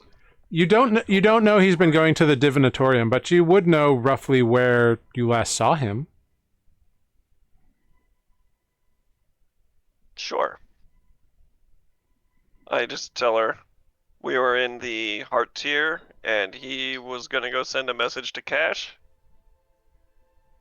We had planned to meet for dinner around, I have no idea how long I've been out, but tonight or last night or several hours after we met. The heart tier. Do you give her the general area of the heart tier? Sure. Okay. Selenar is in full-on self-preservation mode. Very good. Yeah, you get the sense that she is reading you really well at this point. This is a crisis, if you will. It is. He is yes. in danger. You are. This whole half of the day has been a crisis. Very well. I believe you, Mr. Elf. And I certainly don't want any ill will between us, so I'd like to apologize for your rough treatment. But needs must, Your methods are understandable, given the type of company you keep. Yeah. Not only talking about him. Oh, but Brent is very useful. And We all have exceptionally skilled at his job. Now, why don't you tot her off back to wherever you feel like you need to, and we'll just forget this whole thing ever happened. In the nicest way possible, I hope we never meet again. Well, certainly for your sake, I hope so.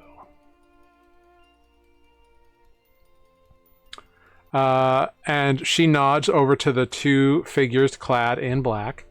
And they come over and they untie the rope that you are bound with. And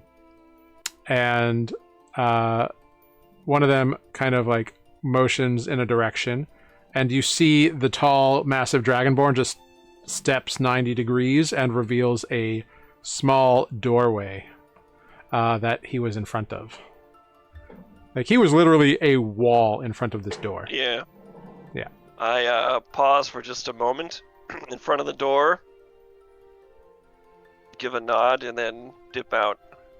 And the moment that I feel like I am away, out of line of sight, I'm gonna wild shape into a cat and get the fuck out of there.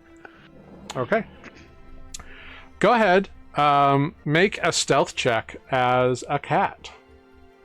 Oh jeez, I haven't done this in this version yet. Yeah. So, cats, I believe, get a bonus to stealth. I Yeah. also have a climb speed and all that, which is Yeah. nice. So you get a +4 to this roll. Okay, I'll just roll a d20. Yep. D20 plus X 4. plus 4. Okay, Well, total is a +4. great. So a 12. Great. Fantastic. So you begin getting out. And where are you heading, by the way? Depends what time it is. It's after dark. Like the city is in like night mode, and looking over at the scar, you see that the sun has set. Do I have any clue where I am in the city? You find out very quickly that you're actually not that far from where you last thought you were in the spray catch. You find your way, and you see some signs that lead you towards stair level, so you're able to quickly kind of recombobulate yourself. Sure. So, staying in cat mode, heading up to the heart tier. Very good. So you are heading on up to the heart tier, and there's a dog wagon. There is a dog. I mean, I'm like full-on cat sprinting all the way. Yeah. Sorry, different dog. Yeah, cool. So Ozo and Corvus, you are booking it, leaving behind this raise of alarms that is up behind me with a stolen goblin statue in your hands. Well, did I have time to bag it? Because I should. Yeah, like you threw it in a bag. Like it was the first thing you did. Like you picked it up and the alarm started going, and you threw it in a bag. Yeah. Cool. Yeah, You're not And like waving it as you go down the street. I would have, the Nah, moment the nah, door nah. closed, like basically run away and hidden. Um. Yeah. Right. Oh, so you're not tailing I'm me. not gonna run with Corvus, but if Corvus is sprinting out, now I'm going to tail Corvus, continuing to sort of still try to be the eyes from afar. Cool. Corvus, go ahead, make a stealth check at disadvantage because like alarms have been raised. And Ozo, make a perception check. Oh, double 28. You are. Oh. I see last week Corvus has returned. Yeah. I'm Yeah. back. So you stick to the shadows. You like hide. You know how like to evade in the city. Like you got this. So you, you climb up on a building, begin hopping rooftops, and then back down, and then like through alleys. Ozo, you actually lose sight of Corvus. I'm just so hard to keep up with today. I'm hot and I'm cold. Well, all right. Damn. I will just continue to cautiously make my way, and maybe every once in a while, just in case, I'm gonna make my way toward the docks because I know that was the general idea. I might just put out into the world. Hey, can you hear me now? You get no response. As Every you once in a while. as you Just gonna keep making my way. Can Yeah. you hear me now? as you head towards the docks, you begin to take one of the stairs, and you stumble over a cat.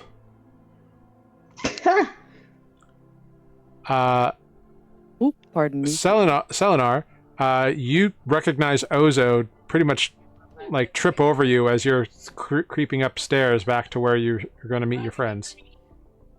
Is there anyone around that I can tell? It's just the two of you at the moment. Okay, then I become Selenar, normal Selenar. Okay. We need to get out. Where are you going? To the docks? I was gonna look for that boat we're supposed to look for. Do you have the object? Sort of. Oh, Corvus has it. I lost track of Refreshing. Corvus. He'll be along. Can we I give her the keep dock walking? number or whatever. Great. We have definitely been compromised, and I will become a cat and then run down the stairs towards the docks. Okay. I'm gonna not go down those stairs. I mean, I'm gonna go down those stairs, but then I'm gonna turn a different way. Sure. That cat was running away from something. Definitely gave Oh. a sense of something like No that. Inside check needed. That was a scaredy cat. Yeah. Go ahead, Ozo. With this realization, make a perception check. Oh, perception check. 16. Yeah, you're pretty confident no one is around. Nobody saw that interaction, so you're good to head back to the docks. All right, I'm gonna go back to the docks, but I'm not gonna follow the cat.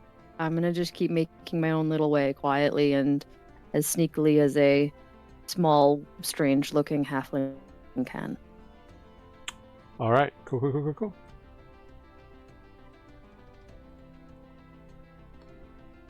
All right.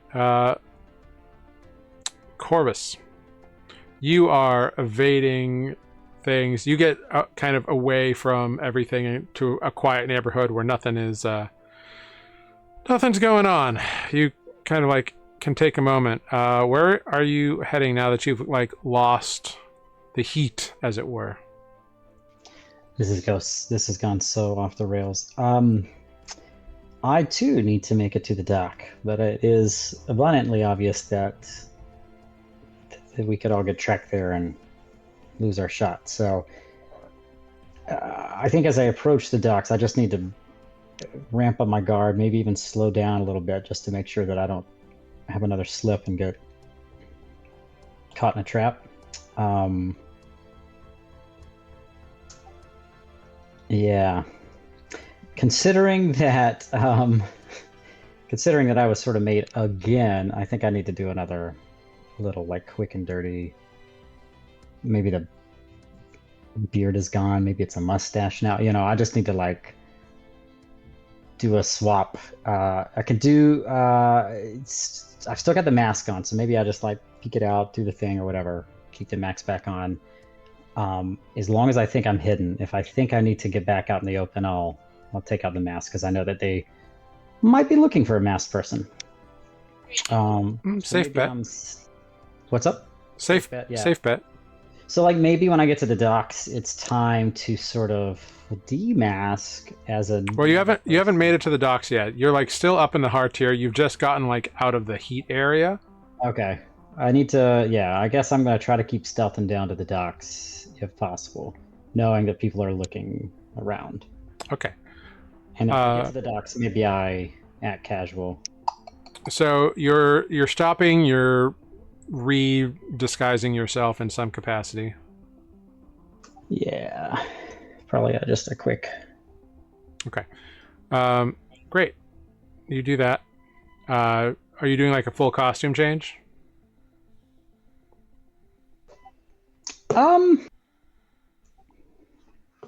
Yeah, maybe I like take off an article that I put on before and throw it in the bag or something. I don't know how much of this is helpful. I guess like maybe Corvus would know how much he can get away with swapping items, but Well, yeah, it just takes a few minutes to like change an outfit. Yeah. But like, are you like going into your like armor, or are you going into like disguise? That's my question. Yeah, that's good. That is a good question. I don't know how much time I have to stop. If I truly think I've lost the heat, though, maybe yeah. Yeah, Maybe yeah, you have lost the heat. Like, you don't hear people yelling for the pikes anymore. You heard a bunch of them like rush past, like in the direction of that, but you slipped right by them. Okay. You rolled a 28 on your stealth. You got away. Okay. I will to go with my gut. Use the opportunity to maybe like get back into armor in case I do slip up and have a fight. I have a long way to go. But yeah, I'm not doing vanilla street Corvus just yet. I'm gonna try to stay off the street for now. Okay. Does that make sense? So you are. So you're wearing your armor and just have like changed your face. Is that your plan? I need specifics. That's why. No, I know. I don't know anymore. Hang on. I'm rethinking. I'm gonna retcon. I think I need to ditch anything that looks like a thief. Are there still people out on the streets? Like, is it weird to be Yeah. on the streets at this time? Okay, great. I think I just need to be a normal person. I've changed my face again. I just need to be a normal person and try to just like act casual. Okay, I think great. my best defensive stealth is to actually try not to look like I'm hiding. Maybe? Cool. Just go ahead, make a deception check at advantage for me. I don't know what's a good idea anymore. That's the hard part. There are no bad ideas. It just is what it is. No, just Nah. do it. Do it. Do the thing. You got this. Keep being decisive. Great. So you get into one of your costumes, change it up, and like you're just a regular person on the street. Nobody like looks at you twice. Okay, great. How do I casually get myself down to the? You just go. You just do it. Excellent news. Meanwhile, Andra and Lunine, back on the healer's eye, Renata makes his way up and informs you both of he was performing and then Corvus got weird and now I'm here. I'm going to show him to where we've put our stuff. Sure. As he's telling you this out on the deck of the ship, go ahead and make perception checks, both of you, please.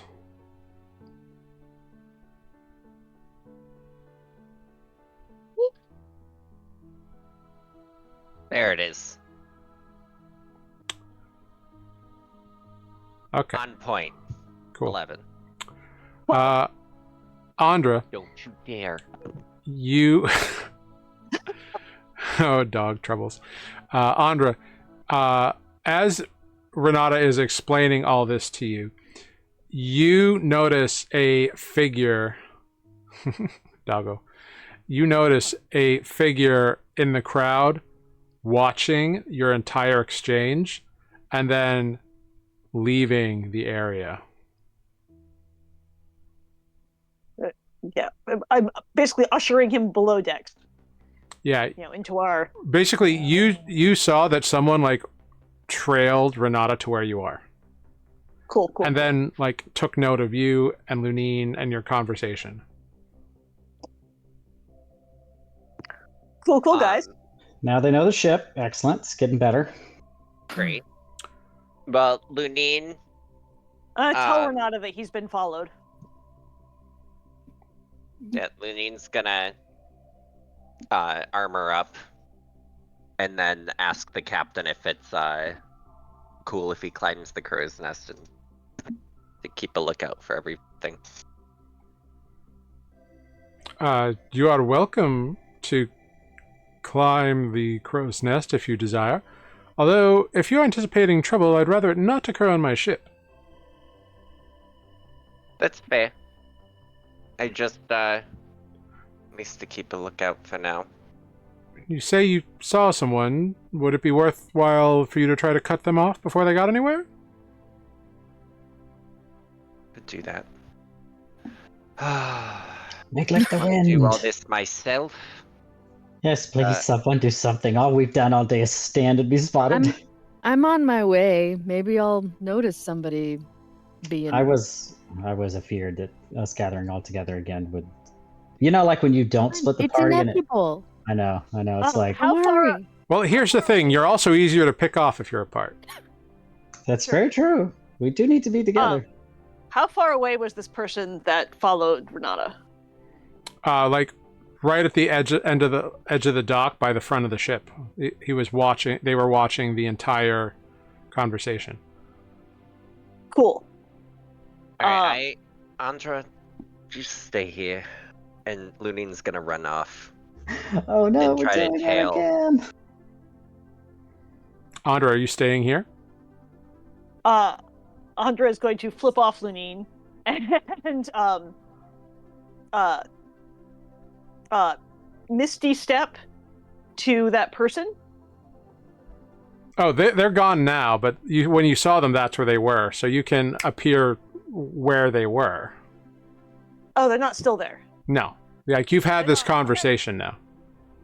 Great. Sure. I'm going to. Can I still see them? Make a perception check at advantage. 18. You do see them. They are like making their way towards the entrance to the docks, and they're moving very quickly. Cool. I'm going to. That's not helpful. I'm still going to. Fireball? Huh? Fireball. I thought you said hairball, and I was like, no, that's Renata Selenar's thing. Yeah. No, I'm going to get as close to them as I can. I mean, there's crowds of people here. Like, are you gonna like run after them? Are they more than 30 feet from where I am? Yeah. Like they're almost out of the docks. Got it. Understood. It's like you caught them like very far. It's like when you catch someone like 2 blocks up. Like they are. Okay, I'm not misty stepping anywhere then. I'm going to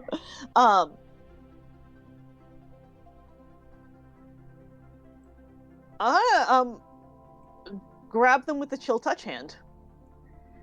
What's the range on that? 120 feet. Okay, go ahead. Make an attack roll.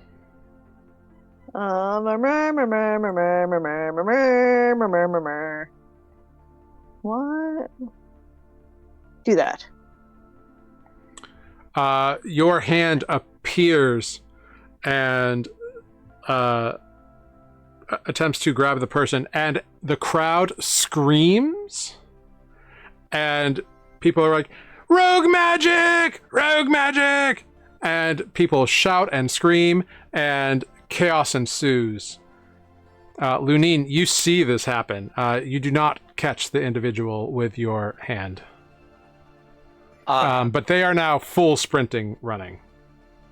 Yeah. No, as I see this happening and like there being a lot of attention start going, Lunine's gonna drop his armor and go back Run to the naked? ship as discreetly as possible. Okay. Andra, what are you doing? Sitting down quietly. In the middle of the dock? Like- No, I didn't go. I said I didn't misty step, so I'm still on the boat. Well, you misty step down to the dock, and then you could see him leaving the area. Okay, I will return to the boat then. Okay, so you both head back to the boat. Yeah. Renata looks at you and is like, "What are we doing?" I'm gonna keep a lookout at the edge of the docks, because we shouldn't bring trouble to this captain's ship. You stay here. Okay. And Lunine's just gonna go out to the docks and kind of find somewhere he can kind of lay a little low, and be at least somewhat sneaky and not look like he's totally loitering. Great. Go ahead, make a stealth check.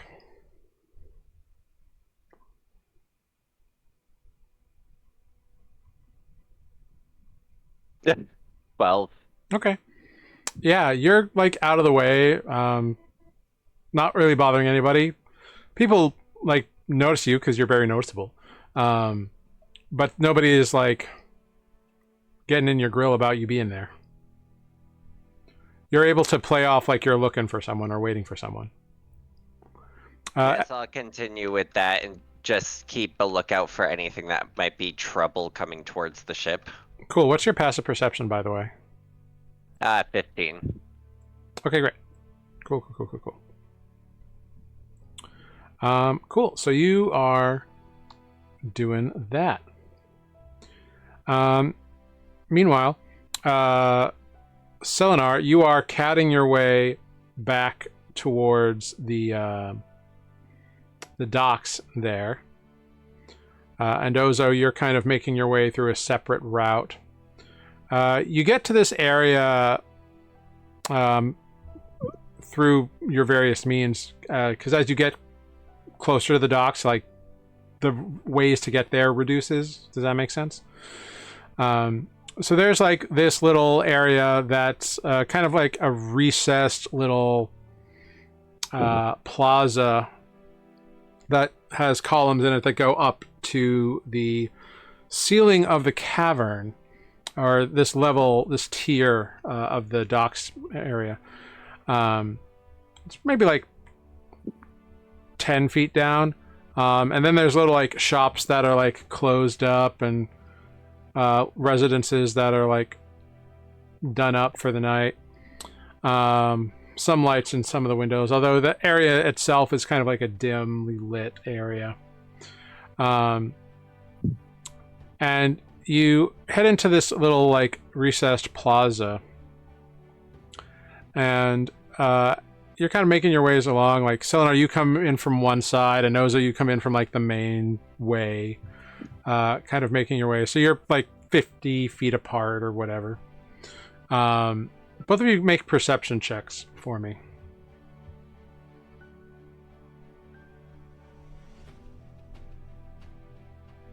Oof. 8. Okay. Ozo, you don't notice anything. Selenar, as you make your way down, you've got the dark vision of a cat. So that's useful. You see that there are people down here, and they are like hiding from Ozo. They have positioned themselves so that Ozo cannot see them. Ooh. I think I was well ahead of Ozo, or is that not true? So you were traveling, but the paths that you went were different. Okay. So you just happened to end up here at the same time. Don't make Okay. a gifty plot choice in the mouth. Yeah. I mean, if you want, I can make it so you all have to fight anything and or everything one-on-one. Oh, no, please.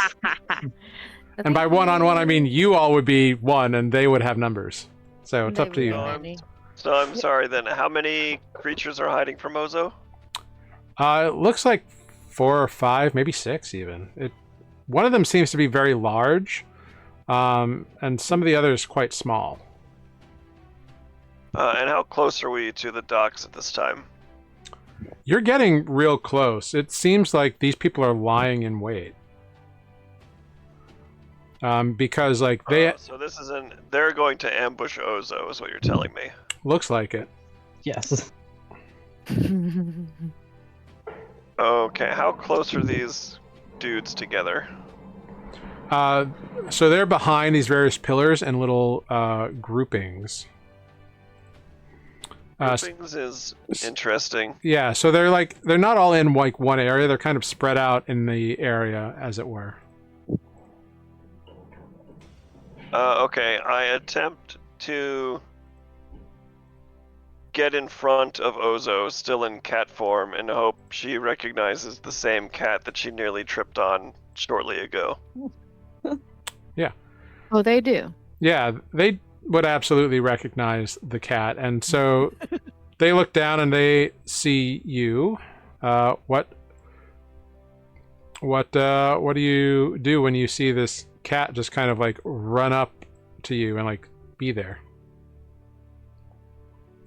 And I mean, I meow at you. And it meows at you. something's definitely wrong, and I guess I'm gonna just brace myself for whatever it is. Cool. I make a very stealthy, over-exaggerated, stealthy movement away from the area where she's about to be ambushed. I'm attempting to tell her to go this way and be careful. Maybe this is not... In cat form. I need message, but I don't have it.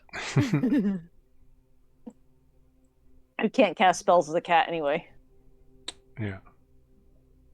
I honestly don't know if I would get that. I'm fairly insightful. Tell something's wrong. So if I can tell that you realize something's wrong, I'm gonna climb up above you, but stay, like, with you. Yeah, so you are in this like low plaza area with where these like columns around. And the people are hiding amongst these various columns. And they're like watching Ozo. So they see Ozo. Is there any feasible way for Ozo to get through them without getting ambushed, or is this an inevitability? It feels pretty inevitable. Like it's not like they haven't noticed Ozo. Like with that perception check, you saw that they were watching Ozo, which means that by doing this, you now have also become part of this. Like by going up to Ozo as the cat, you are now in their sights as well. I'm looking for high ground.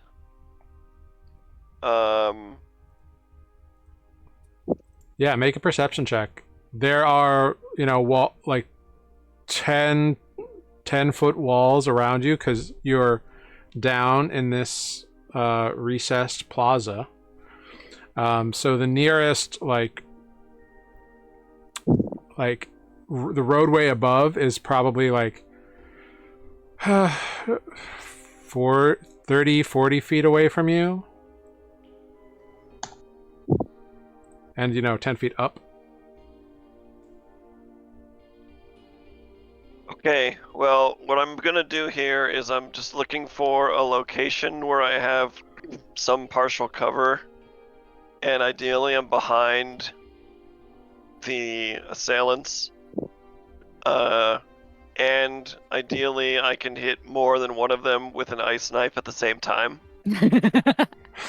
Looking for the perfect perch. So you are looking for this area. There's these columns that are all over the place, so you could get behind one of the columns, but you can't like get on top of them because they go all the way to the ceiling. Sure. So I get to a position where Ozo and I are going to be flanking them, and if I truly think a fight is unavoidable, I will pick the largest group of them and ice knife them in the face. All right, so I'm going to bring us all Yes. to Good luck, Ozo. It's me a and you against map. these bitches. Yeah, it's all Great. good. And when I bring you to this map, I will show you where you are at the start of this.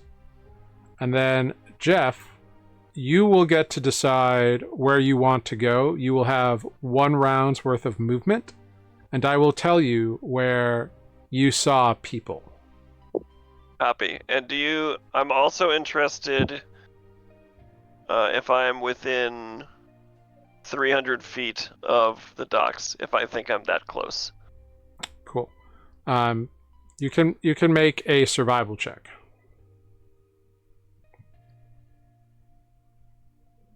LOL. You have no idea how far the docks are from here. Okay. It's been a stressful day. It's understandable. Cool. Everything's a different distance when you're cat-sized. Yeah. All right. So, not everybody may be able to see anything right now, so don't freak out if you can't. What? But I also like that I'm already at half health. you should be at whatever health you have. Yeah, well, no, because I took an arrow in the back from poison guy. Oh, right. Yeah. Mm, That's true. And you have not had a chance to short rest yet. So, this is what you see. Let me show everybody here. What the? I'm Actually- still poisoned. Can I retcon a little bit that I would have healing worded myself at some point? Yeah, you can spend the spell slot to have healing worded yourself. I'll allow that. Or okay. Good news, guys. I found the public privies. Okay, so I'm bad news. It's Grand Central. oh great. Gross. Why was I poisoned? Okay, so I will have used a level 1 spell slot on that at some point in the last hour. Yeah. Ba-ba-da-ba-da.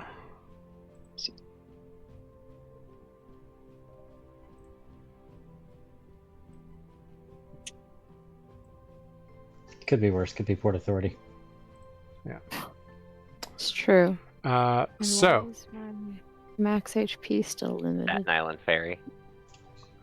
Selenar, you met Ozo here on the grounds.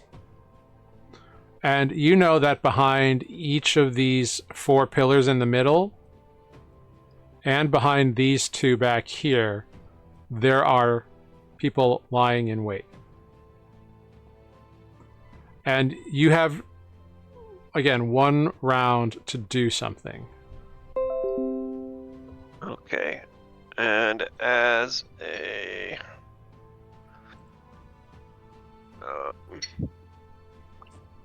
And you are a cat at the moment. Yeah, I think cats have 40 feet speed. Yep. And 9 lives, so you're fine. Yeah. Yeah. Well, I'm only going to be in cat for 40 more feet.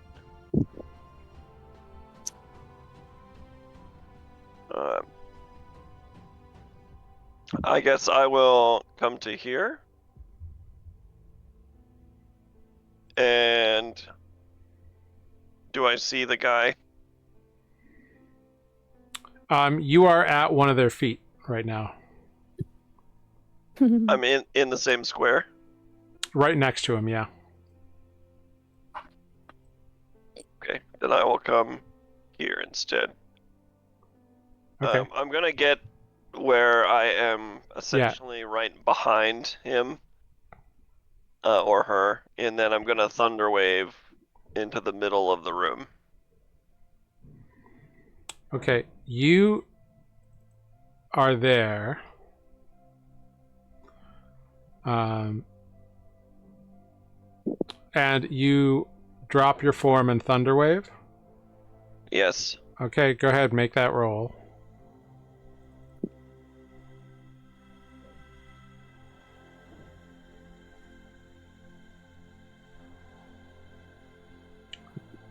Uh-huh.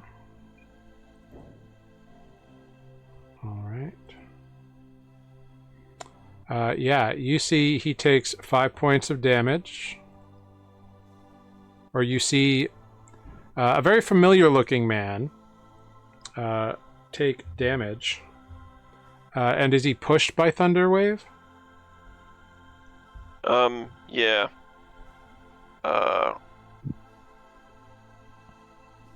They need to make the con save or take the damage and is pushed 10 feet away from you. Alright, so... if they make the 14 save, they still take half damage, but are not pushed. Yeah. So, Ozo, you see a familiar looking man show up here. There we go. You see, being pushed out of the darkness, that guy with the scar. You see Sulfin Denka, the guy that Corvus impersonated. Lol. And now I'm going to need Selenar and Ozo to roll initiative. Does Selfin know I know him? Not that it really matters.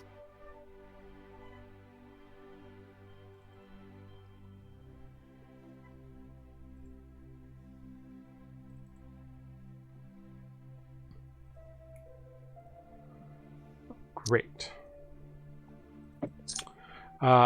So, a couple of things happen right at the top here. Immediately, as soon as you do this, Selenar, like, all these people become visible, or two people, or people become visible to you, but not necessarily to Ozo, and I'll go over that in a minute. You see...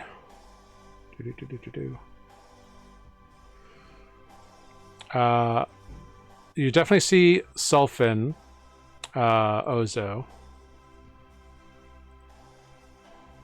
You also see... once Selenar reverts and your attention kind of draws there and you look to where the magic was cast, you see a very fine-looking individual.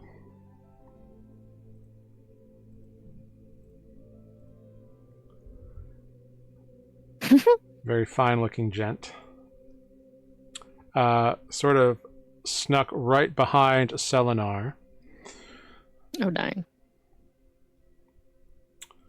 And then Selenar, you also see... Whoops. These two people.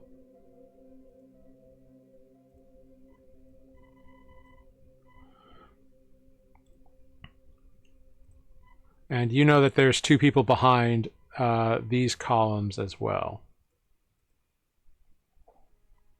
Yep. Up here, right? These two. Correct. 6 on 2. What can go wrong? So Thunderwave does make a loud thunder crash, audible to 300 feet. Is what I was asking earlier. Yeah, which will come into play. Lunine, you definitely hear a massively loud thunder crash down a direction away from the docks. You can make an insight check. Watch me roll that one. That would be so sad. 15. It was not natural. It was magical. And it was a massive bolt of thunder. And I think you know that your friend, that your allies have the ability to cast this magic. I think you've seen Selenar cast it previously. Several times. Alright, I'll go over to the ship, yell for Andra and Renata. Cool. Guys, I think something's happening with our friends. No! Great. So you rally your troops and begin rushing. And so you begin rushing. Corvus, you also hear a loud crash of thunder inside the city. Go ahead, make an insight check. It's AC/DC. It's got to be. Thunder. Oh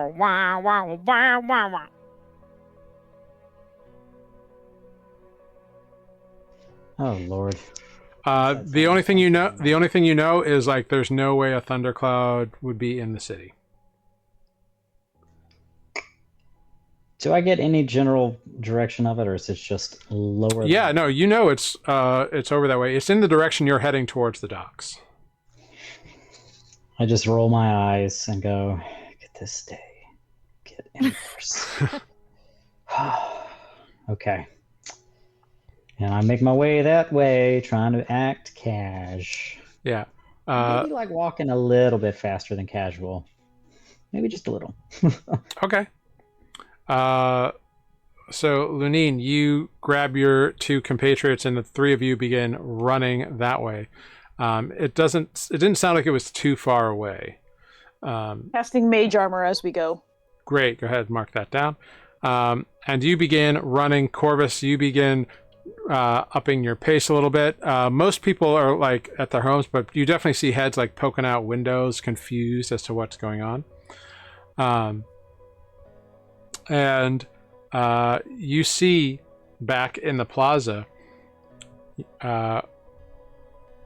Ozo and Selenar, that attention has definitely been drawn to you as these people begin to act. And we're going to end tonight's session there because we've got about 10 minutes left, and it's a good time. A lot about to happen. Yeah, there's a lot about to happen. About to go down. Yeah. There's some stuff about to hit some fans here. So we will come back to whatever this will be next time here on Nuuli Forged, which will be in the next year. Next year, yeah. It'll be 1, 2, 3, 4, 5, 6, 7. I think January 7th. I think is what it will be.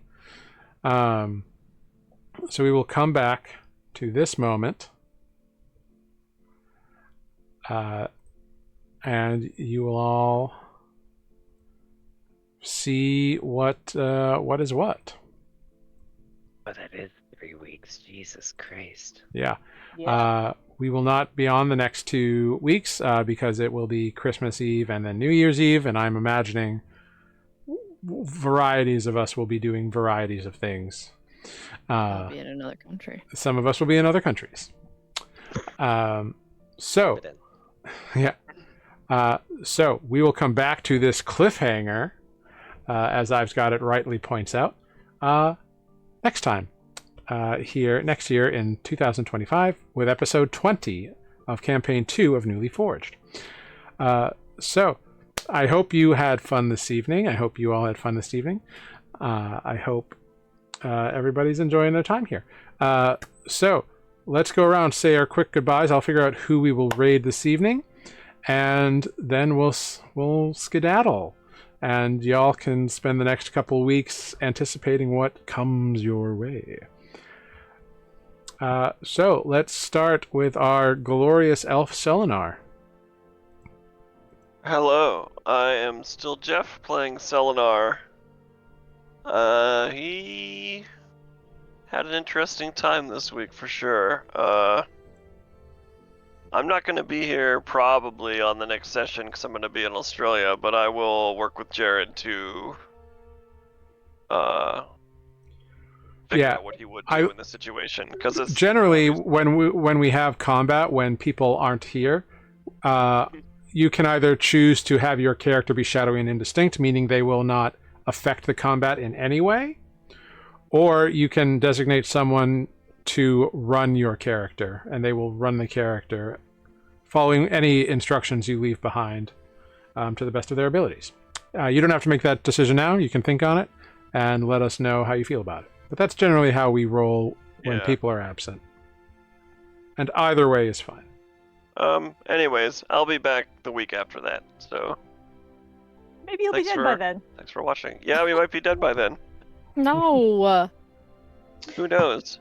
Corvus is going to hop on a ship with the idol and be like, all right, let's get out of here. While the rest of us are fighting his fight. Yeah, just kidding. You know that's not true. Yeah. Matt wouldn't let that happen. No. This is quite the cliffhanger, though. Anyways. Yeah. Maybe I'll come back with a new character in 4 weeks. We will see. But wonderful. Great. Thank you so much. Next up, we've got Ozo. I'm Ozo.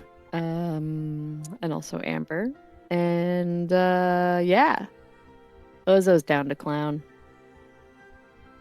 I'm excited for all of the things to finally come to a head. Not that Ozo doesn't love being a shadow and following Corvus around, but, you know. It is time to shine.